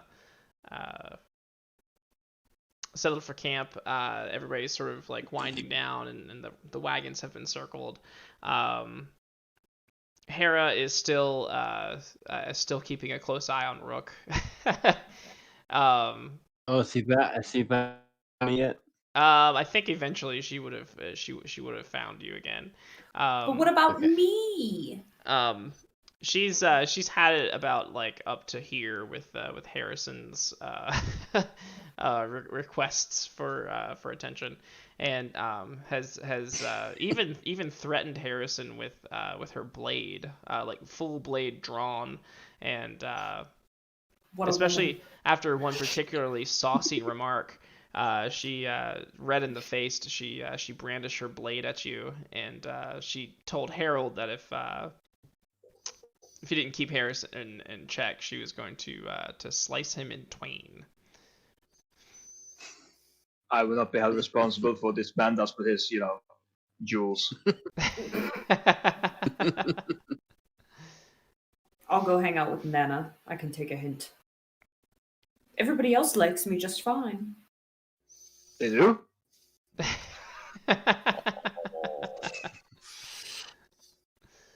I tried comedy. Is that not a joke?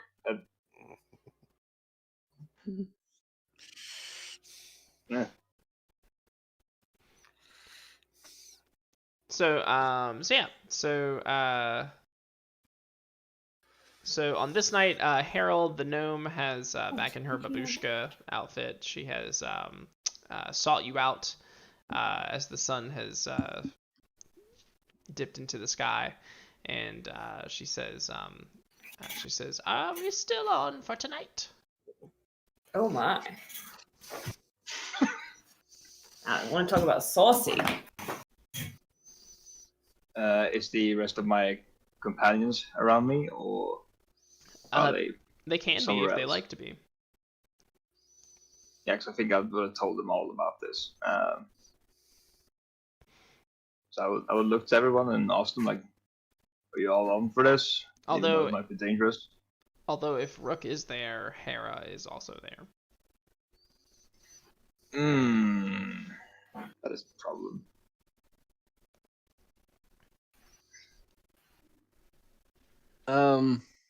Is she like super close to him? Like, She's just kind of keeping an eye on him. She might not be close enough to hear you guys, but she's definitely like obviously keeping an eye on him. Okay.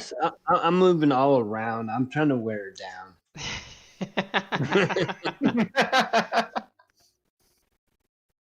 Yeah, in that case, I ask everyone pretty quietly, like, are we all on for this expedition? It's a bad idea, but I'm in.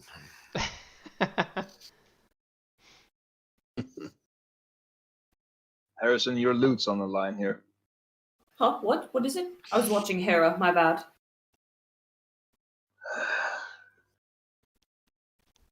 You want your loot or not? Yes, I want my loot. Right. Now we have to do this. Because I can't pay her.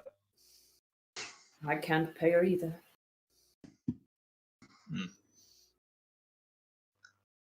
So, first things first, we need to get to shake Hera off of Rook.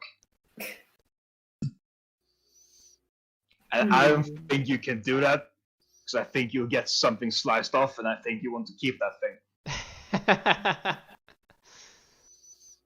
Well, I mean, I am a thief. I can probably shake her.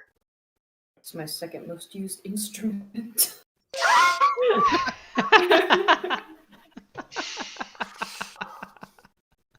Your magic flute. Yes. My pokey flute. Do you? It does require a fingering from time to time. A finagling, perhaps. Hopefully it doesn't require any tinkering. Rook, are you sure you can shake her off? So if you can do that, Yeah. that will solve everything.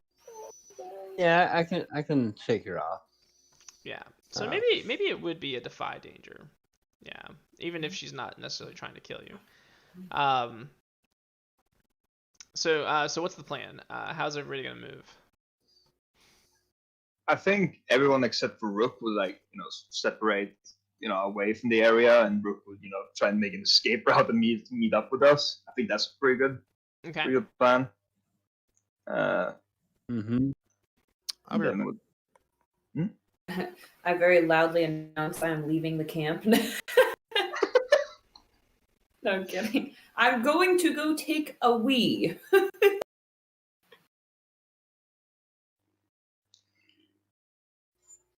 Yep. You're a schmuck. All right. Go ahead and roll Defy Danger. Yes. How are you defying the danger? Getting out of the way, acting fast. Okay. Just slipping out silently. Okay.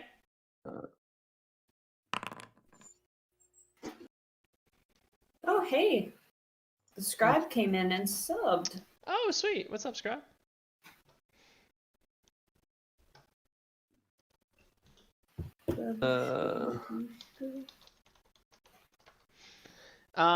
So let's see. So you rolled a 7. You got to offer me an outcome. Worst outcome, hard bargain, or ugly choice.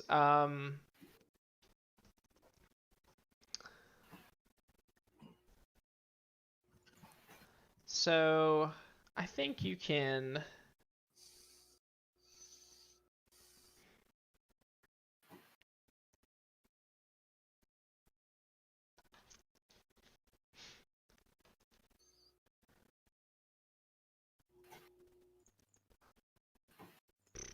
Let's see. Hold on, look here.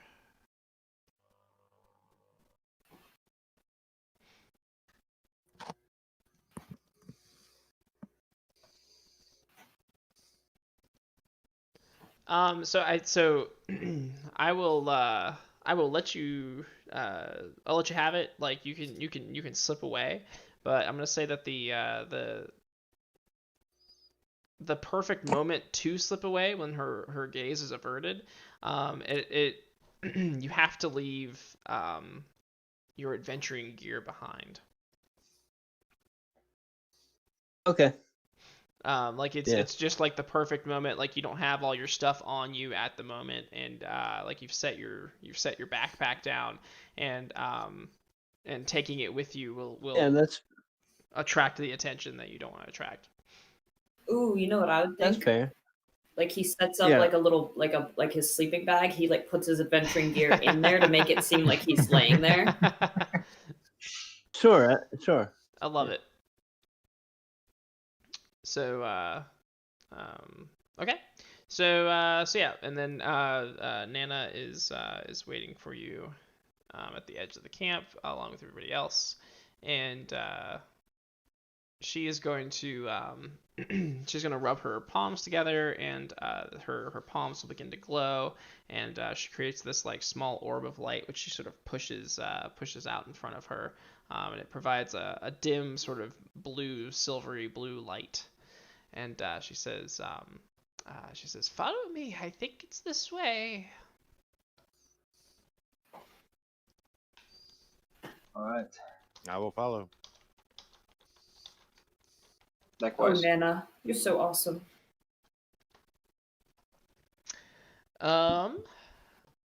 Yeah, and so traveling into the I'm gonna say this is sort of off the road. I think there's probably some woods around here, maybe like a heavily wooded area, and she's gonna take you guys into the dark wood, and at this point,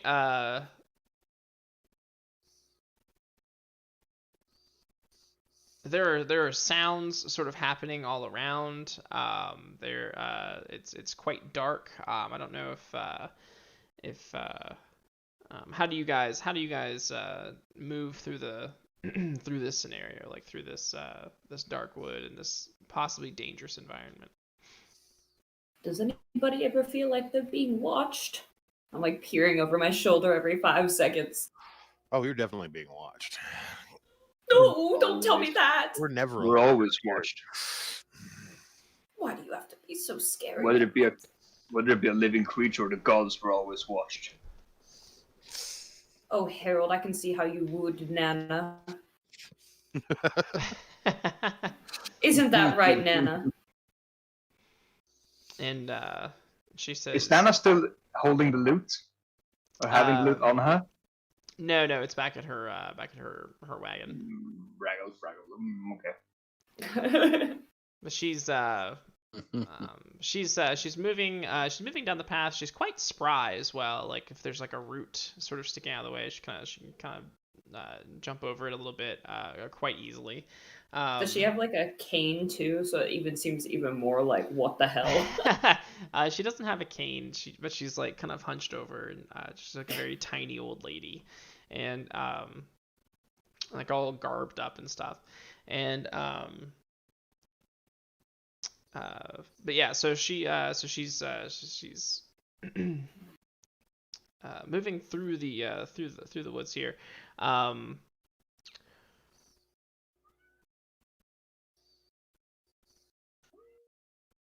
Something is going to happen. A birthday party? Something like that.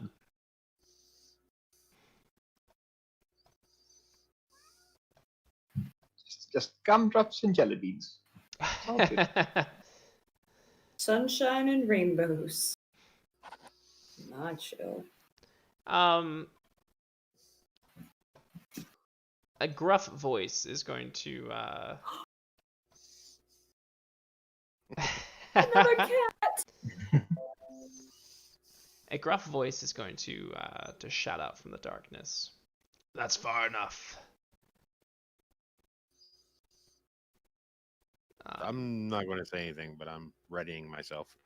You don't need to tell me anymore.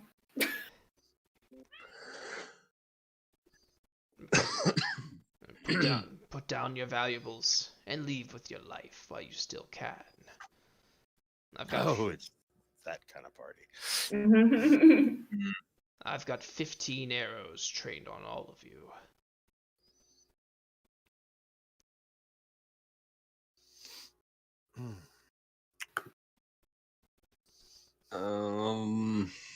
Only 15. Could I use one of my starting moves? Don't be brave, boy. Just put down your valuables and leave. Harrison, what'd you say? Can I use one of my starting moves? Which one? It's charming and open. When you speak frankly with someone, you can ask their player a question from the list below. They must answer it truthfully. Then they may ask you a question from the list. Okay. What would you like to ask?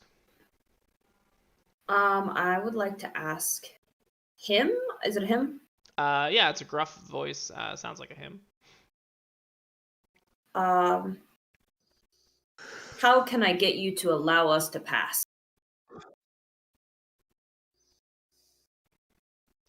Without giving up our valuables.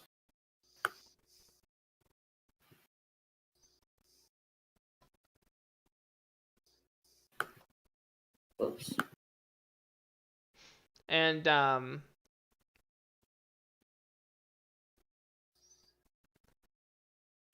he's gonna say he must answer truthfully, and yeah, so he's going to say without leaving your valuables. Not an option. It's the only thing we want. Speaking of valuables, what do you have that's valuable on you? My coin. 1.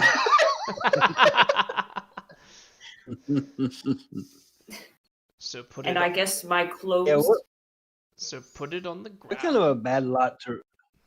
Oh, you want me to Yeah, put my what- clothes on the ground? So put the coin on the ground and leave. the way My you clothes? came. I blush. All right, here's our whole team, group fund.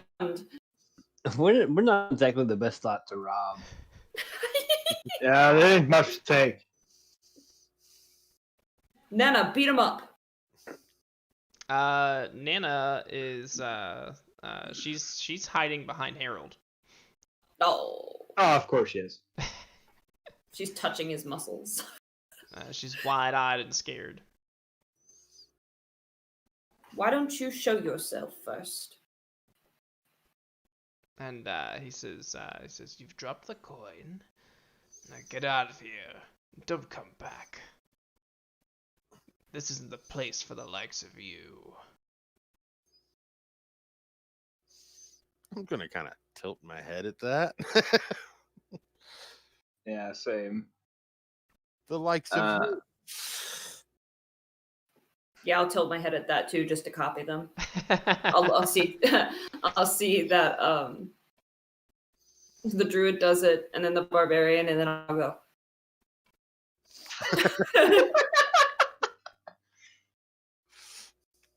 The likes of who? I would like to discern realities. Okay.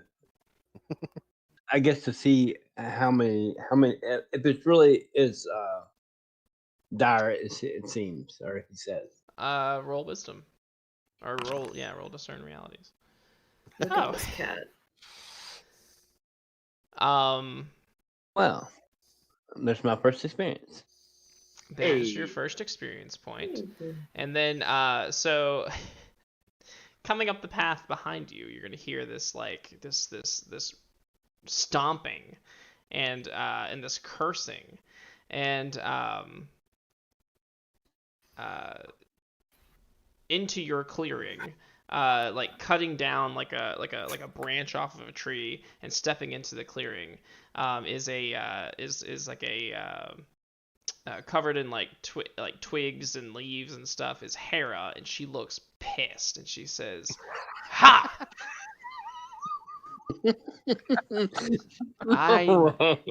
I knew you were up to something." And she's going to hold her blade up at Rook, and she says, "So Hera, what?" not the time.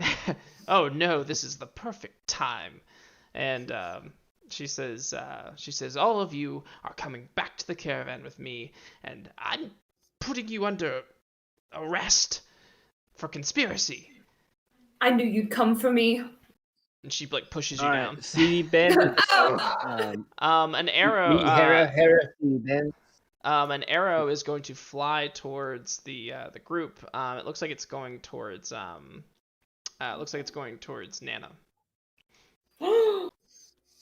Nana. I will defend. Okay. Go ahead and roll Constitution. Not Nana. Ooh. Ooh, yeah. No! Wait. Can I aid? I will push him. Push who? Harold. Okay. Yeah! You get a +1, which makes it a 7. So you get 1 hold. So you can choose an option from the list. Yeah, I'll be like, save your future wife. The fuck? And I kind of just like stumble into the arrow, so I'll redirect an attack to me instead. Okay. Yeah. Good job. All right. I am awaiting damage. Did we heal from sleeping, by the way? Like, is that a thing? Yeah, you healed up. Okay. Yeah, you had I can't remember exactly what the move is, but I think you're pretty much healed up. Yeah, so you're going to position yourself between her and the attacker, and you're going to take 3 damage from the arrow hitting you. I have 1 point of armor, so I'll reduce it by 1. Yes. Yes. You expect there to be more arrows coming. Hera looks at the arrow and says, and she says, she cries out, "Oh, I've been ambushed!" And she's going to She's going What do to. you mean you've been ambushed and I pulled that around? And she's going to brandish her blade, and she says, if it's a fight you want, it's a fight you're gonna get. And she'll charge towards Rook. What? Are you? Who will charge towards me? Hera, because your bandit cohorts are attacking. That arrow is clearly meant for her. Even though it Yeah, was no, at absolutely. Nana. Because it's right in my, side. Yeah, no, it definitely came for her. No, yeah. So what do we do?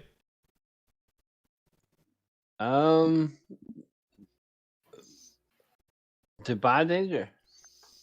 Okay, well she's gonna charge at you. She's bringing her sword down hard, trying to attack you. What do you do? All to right, defy I've had it danger? with this. I counterattack.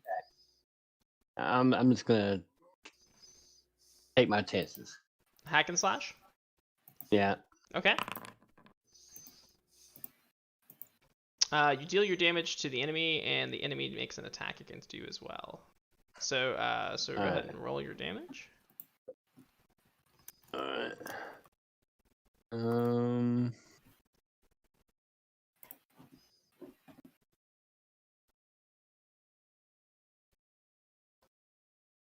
Huh. Well. All right. Let's see. Good God. So you managed to Take that. you managed to hit her armor, and it's just gonna kind of plink off, and she's gonna do her damage as well. Oh, she'll hit you for 10 damage. Oh, Huh? All right.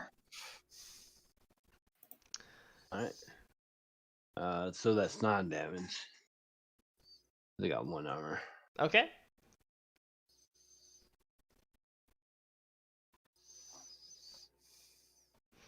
It'll help. Yeah, and then Can I try and knock this girl out? yeah, of course. Yeah, Anybody can do this- anybody can do anything. This bitch Yeah, like is you- not. I'm gonna try and clock her in the head. Okay.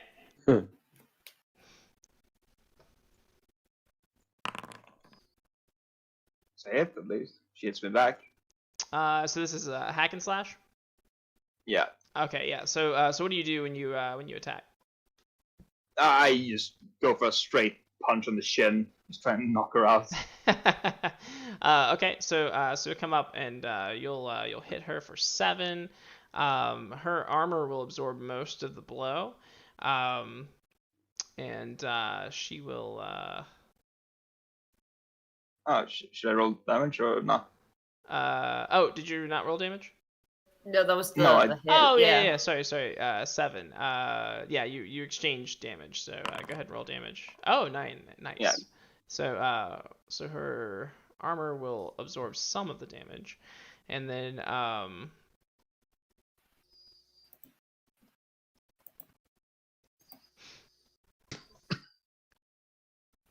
but she'll still take a pretty hardy blow, and she'll look up and she'll say, I knew you were all bad news the moment I saw you, and but she's been hurt, and another arrow is gonna fly out of the wood, and this time it's coming towards Aziz. Oh, I'm gonna defy danger. Okay, how so? Dodge. So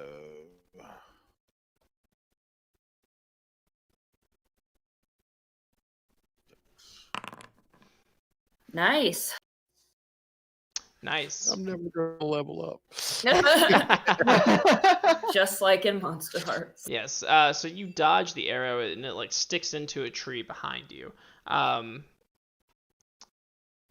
So yeah. So there's arrows coming from the wood. Hera is like off her rocker, thinking that she's being ambushed by you guys and your bandit cohorts. Can I do something super important? What would you like to do? Dive for the coin.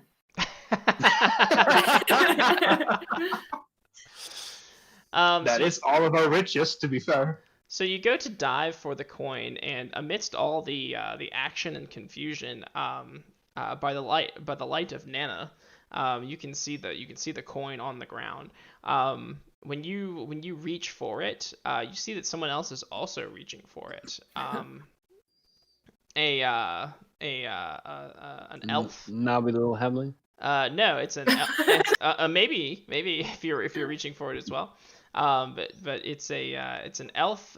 He's got a bow in one hand and a quiver full of arrows on his back, and he is also like reaching to get the coin.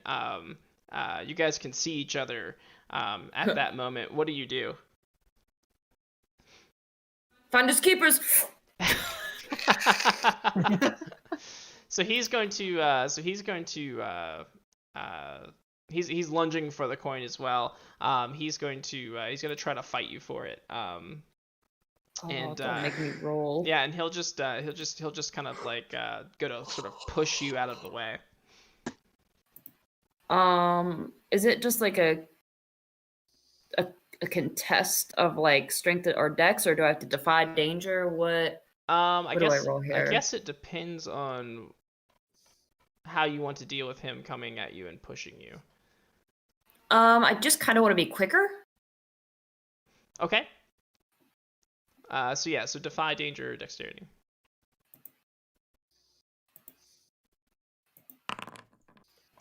XP, my coin. XP, yeah. So he's going to so you reach for the coin, and he goes to like sort of push you, and you sort of like crumple like newspaper, and and he gets the coin, he holds it up in the air, and he says, "Ah, yes!" And he goes to start running off into the woods. Nana, let's go after him. She's spry. Well, at this point, Hera is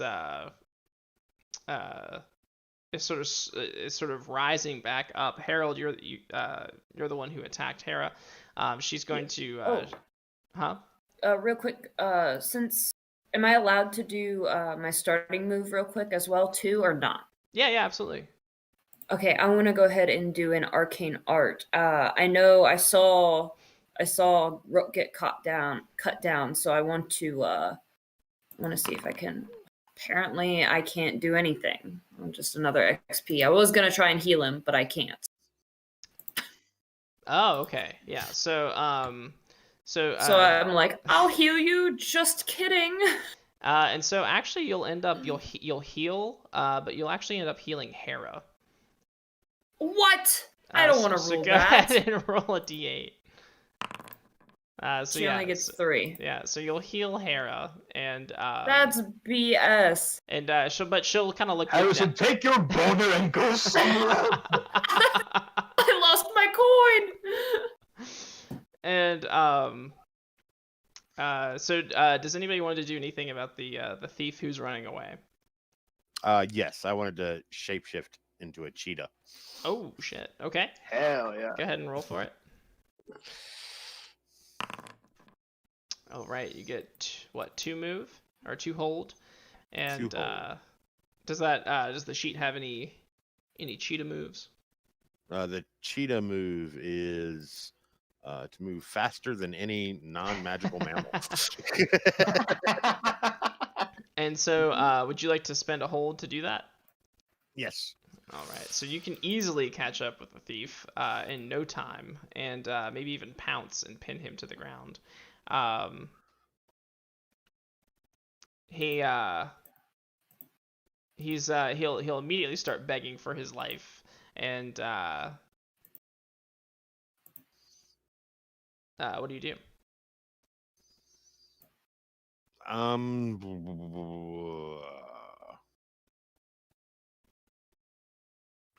So I am on him, right? Yes. Like Yes. I've pounced on. Do I see anyone else? Give me a. Is he alone? Give me a discern realities. Because I had a suspicion that This that is whole like how we you start. thing. Give me a discern realities. So you can ask. So you can ask one of those questions. What here is not what it appears to be. Yeah. So you're oh goodness. Oh, we lost somebody. Oh, we lost Maddie. Maddie. Oh shoot. So yeah. So he's So you're looking around, and maybe you also have that cat vision as well. But there's nobody else here. it's just him.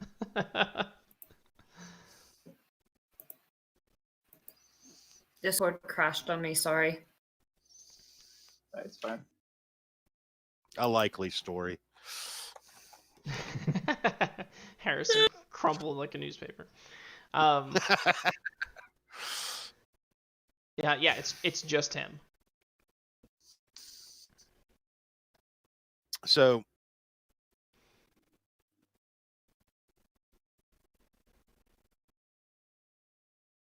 yeah. What do I want to do? Do I want to come out of cat form or not? No, I am not going to come out of cat form, but I am going to herd him back to the rest of the group. And so you can do that. Meanwhile, what are you guys doing about Hera? I'm gonna try and knock her out again. Yeah, she's swinging wildly at all of you now. So so if you want to get close, you're gonna have to sort of figure out how to navigate around her blade. I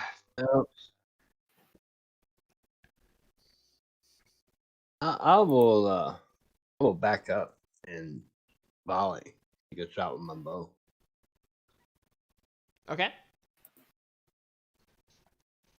All right. Well, no. In fact, I'm just gonna let her. I'm gonna let her swing wildly for a minute. All right. Harold. I'm just gonna back up. Harold, what are you doing?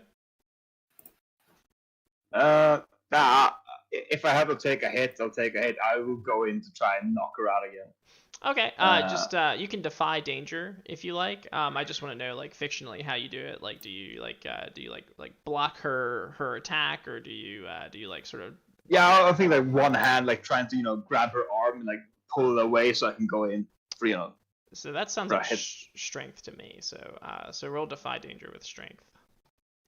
Yes, sir.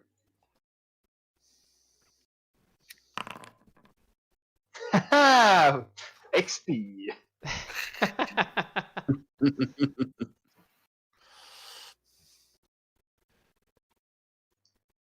Yeah, I don't have the basic moves, but it is defy danger.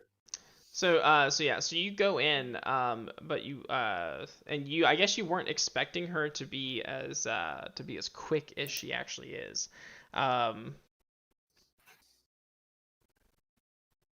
And she's actually going to she's actually going to be able to you go in to grab her hand, and she turns the move back on you, and she's actually going to be able to make an attack. Did anybody else want to do anything as that's going on, or Rook or Harrison?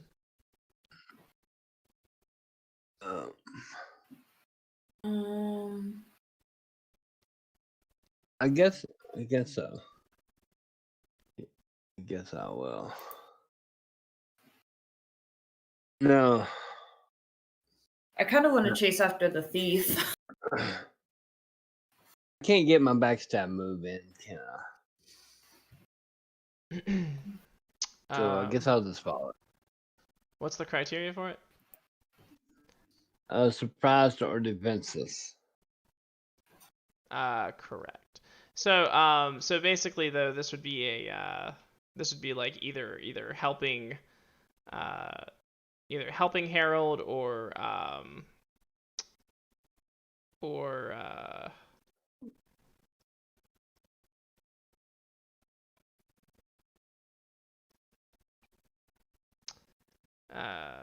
or defending or something like that. All right. I was just saying if you wanted to get involved beyond like just making an attack.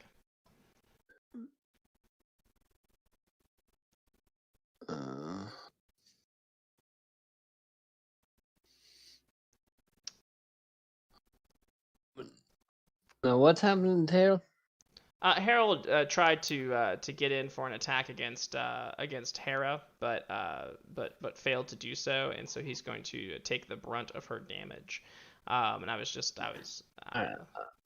but I can just roll the damage. So let's see. Yeah, okay. So that would be 8 damage from her blade. All right. Down to 12. She slices and dices and maybe even like pushes you back a little bit. She definitely rebuffs the attack. Harrison, you said you wanted to go after the thief?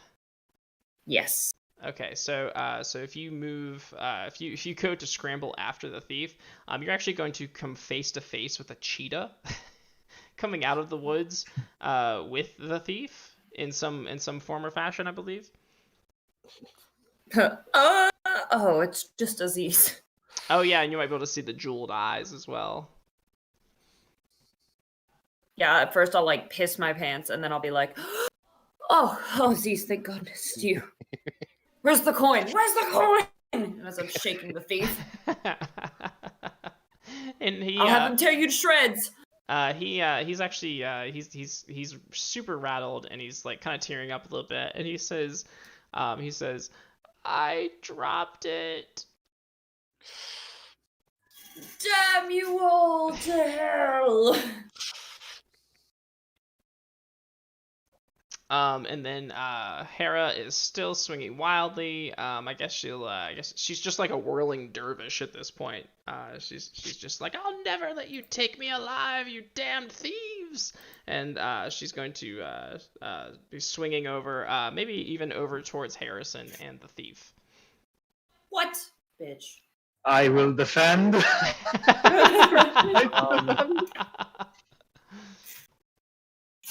I dodged a bullet with this bitch. I am going to defend as well.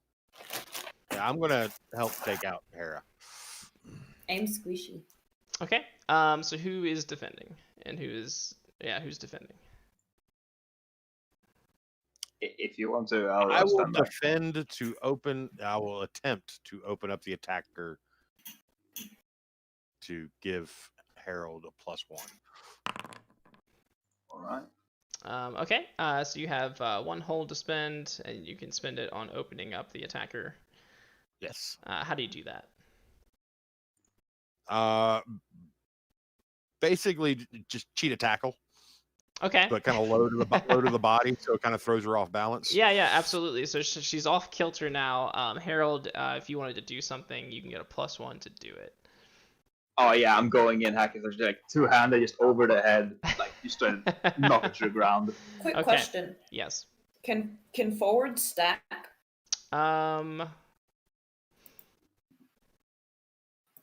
I can't remember if they can or not. Let's allow it today, and then if I read up and it's not that way, we can just retcon it later, or not retcon, but May I go ahead and perform my arcane art? Okay. So I can. Ooh, nice. Does it sound like a scream? Yeah, that's literally what I was just gonna be like. And he gets 1d4 to damage, which is +3. So. Nice. Okay. Let's see if I hit. So 9 hit. Yes. So you're able to. So that's hack and slash. She will. Yeah, and she will hit me back though. I believe. Okay. So go ahead and roll your damage. Yes. Oh yeah, no, I shouldn't have added the D4, so that would have been. It will still be the same. Yeah, 6 points. +3. Yeah, but I added the D4, and it was a free as well. Oh, yeah. Yeah, no, even if I retract my D4 roll, it's the same. So, And so, yeah, so you'll hit her. You'll try to hit her. But she's all armored up. So so when you hit her, it'll kind of it'll have to go through the armor first, and she'll off kilter kind of like wheel around and maybe even like try to maybe even try to incorporate the cat in some way to hit you, and for 7 damage. And maybe it's just her like regaining her balance and just punching you with her free hand. Yeah. Ooh. Not looking great. And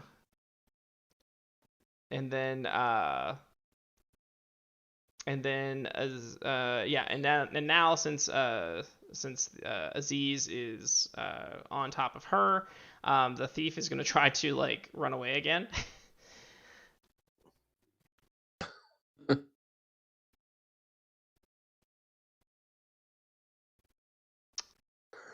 And I guess he'll just kind of disappear into the foliage.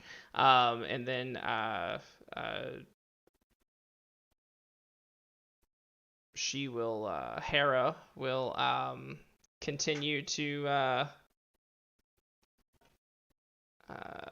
I think at this point she's probably like a little out of breath, so maybe she's gonna like sort of take a breather if nobody's coming at her at this moment. She's like, maybe like take a little breather and like sort of assess the situation around her, and she says, "So, will you come quietly or not?"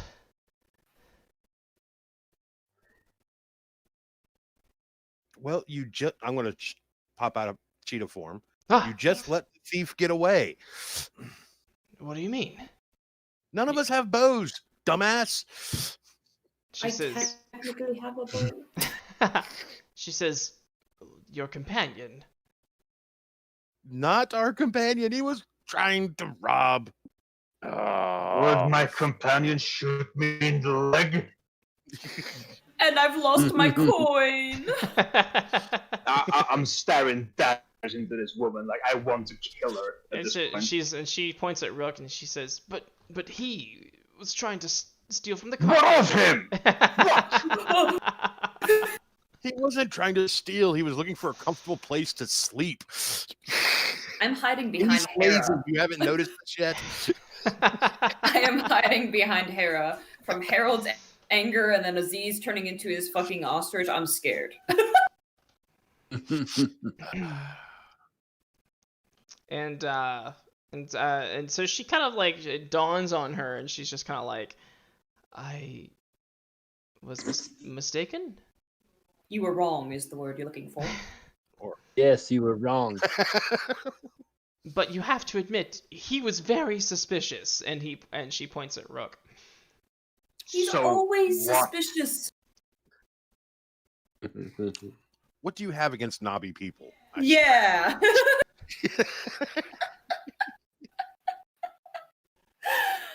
Oh. Hera, you're so judgmental.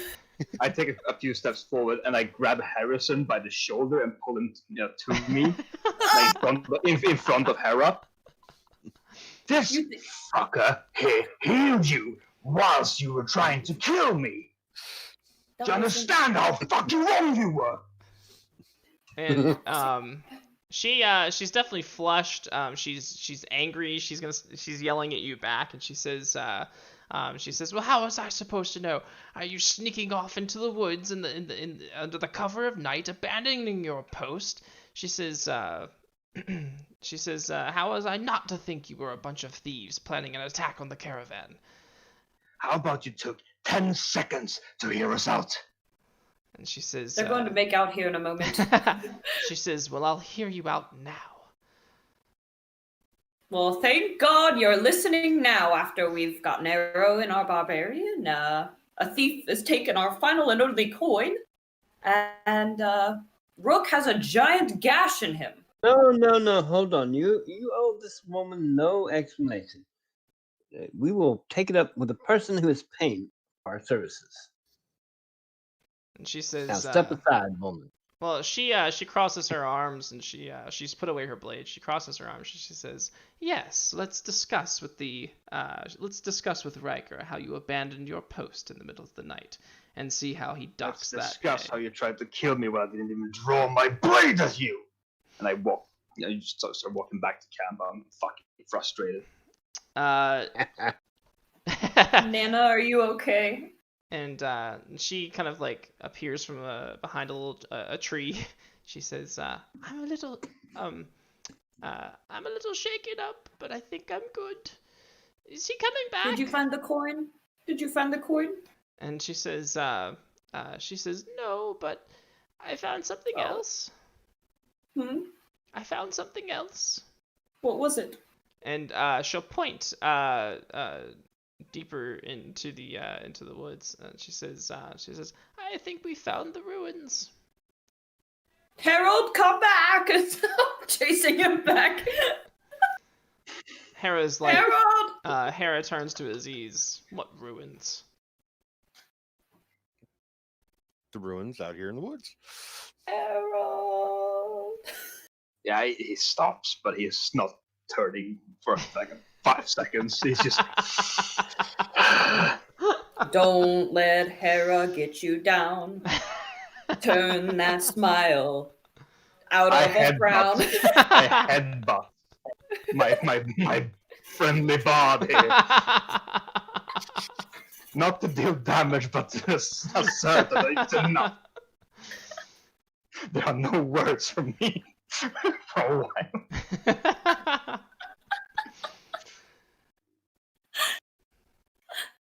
while. So Hera will turn to Rook and say, well, I suppose I owe you an apology.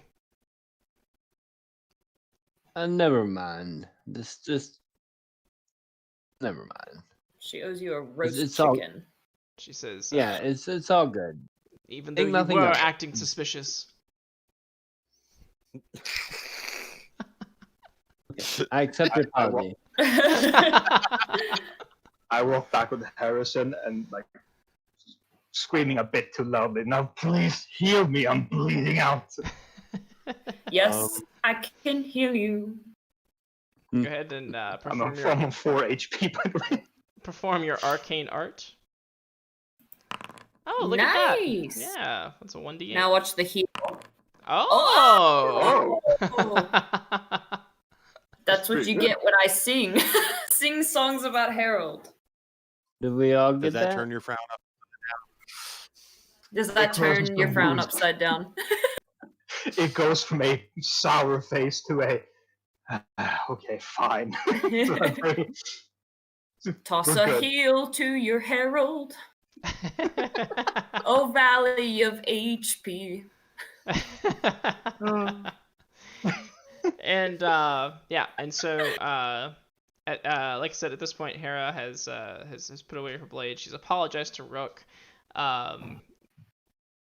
She probably thinks about apologizing to Harold, but he doesn't seem very approachable at the moment. So she'll just look at Harrison and say, and kind of shrug and look a little embarrassed. And What? I can't hear you. I'm sorry. I'm sorry, what was that? I'm a little hard of hearing. I said I'm sorry. Don't push it, Bard. I humbly accept your apology, Hera. Or I'll break your second favorite instrument. Oh, and I'll hide behind Harold.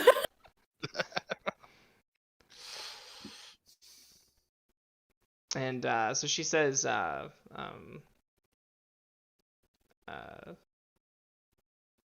she says, she said her apologies. I guess she says, I guess I'll head back to camp. I won't tell Riker about any of this if you don't say anything either. Agreed. I'm very like pompous and kind of happy about it though. I'm like Harold.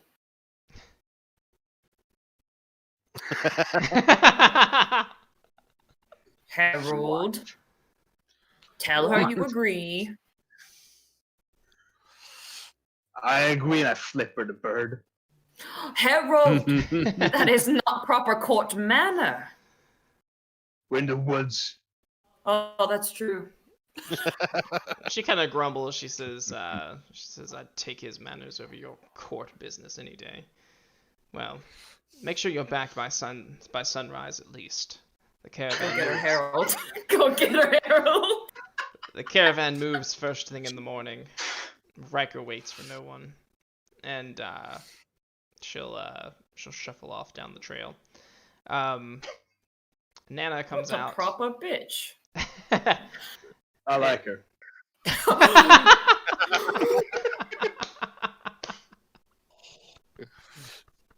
Harold, do you know what that word means? That I want to mate with her. That's that's really I it. faint. Nana will catch you. Thank you, Nana. So, What's with him? And then I looked at Aziz. yep. And let's, so, oh, go ahead. Let's find out what's in these ruins. So she will lead you a little bit more ways through the wood, and you'll come to the edge of it's somewhat of a clearing. It's ruins. They're clearly overgrown. It's not very big. It looks like it might have been like a piece of a wall or a piece of it's like a circular arrangement of stones. Or not just stones, but like stone arches and like beautifully made and mostly intact. There's like I said, it's overgrown, but it sits on this large circular foundation, and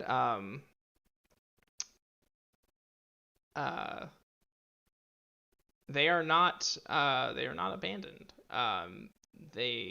When you come to the edge of the clearing, you can see that some torches sort of dot the area around this structure, and in the moonlight, you can see that this place appears to be populated, and very noticeably, in front of one of these torches illuminating his face, you can see the thief, and he appears to be talking to another elf, who is appears to be older, and as you guys sort of step towards the tree line, he will look towards the tree line, and this like oh shit face. He makes this sort of like oh shit face, and I think that's where we'll stop it for the night. Okay. Sounds good. All right. Awesome. Damn elven thieves.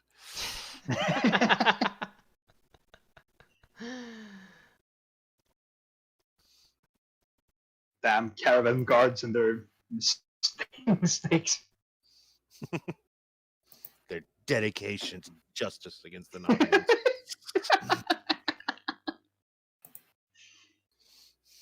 Oh my goodness. So let's see. Who should we go say hey to? Risen Gale. Okay. I'll go say hey to them. Go back. So we'll go ahead and do that.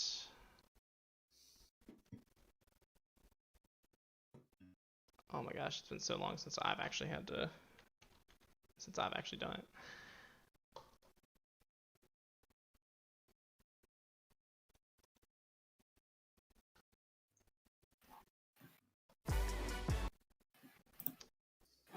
All right, cool. So we'll go ahead and go rate them, and then everybody have a good night. We will be back next week. I'm not sure if it will be with this game or a points game, but we will be back next week. So have a good night.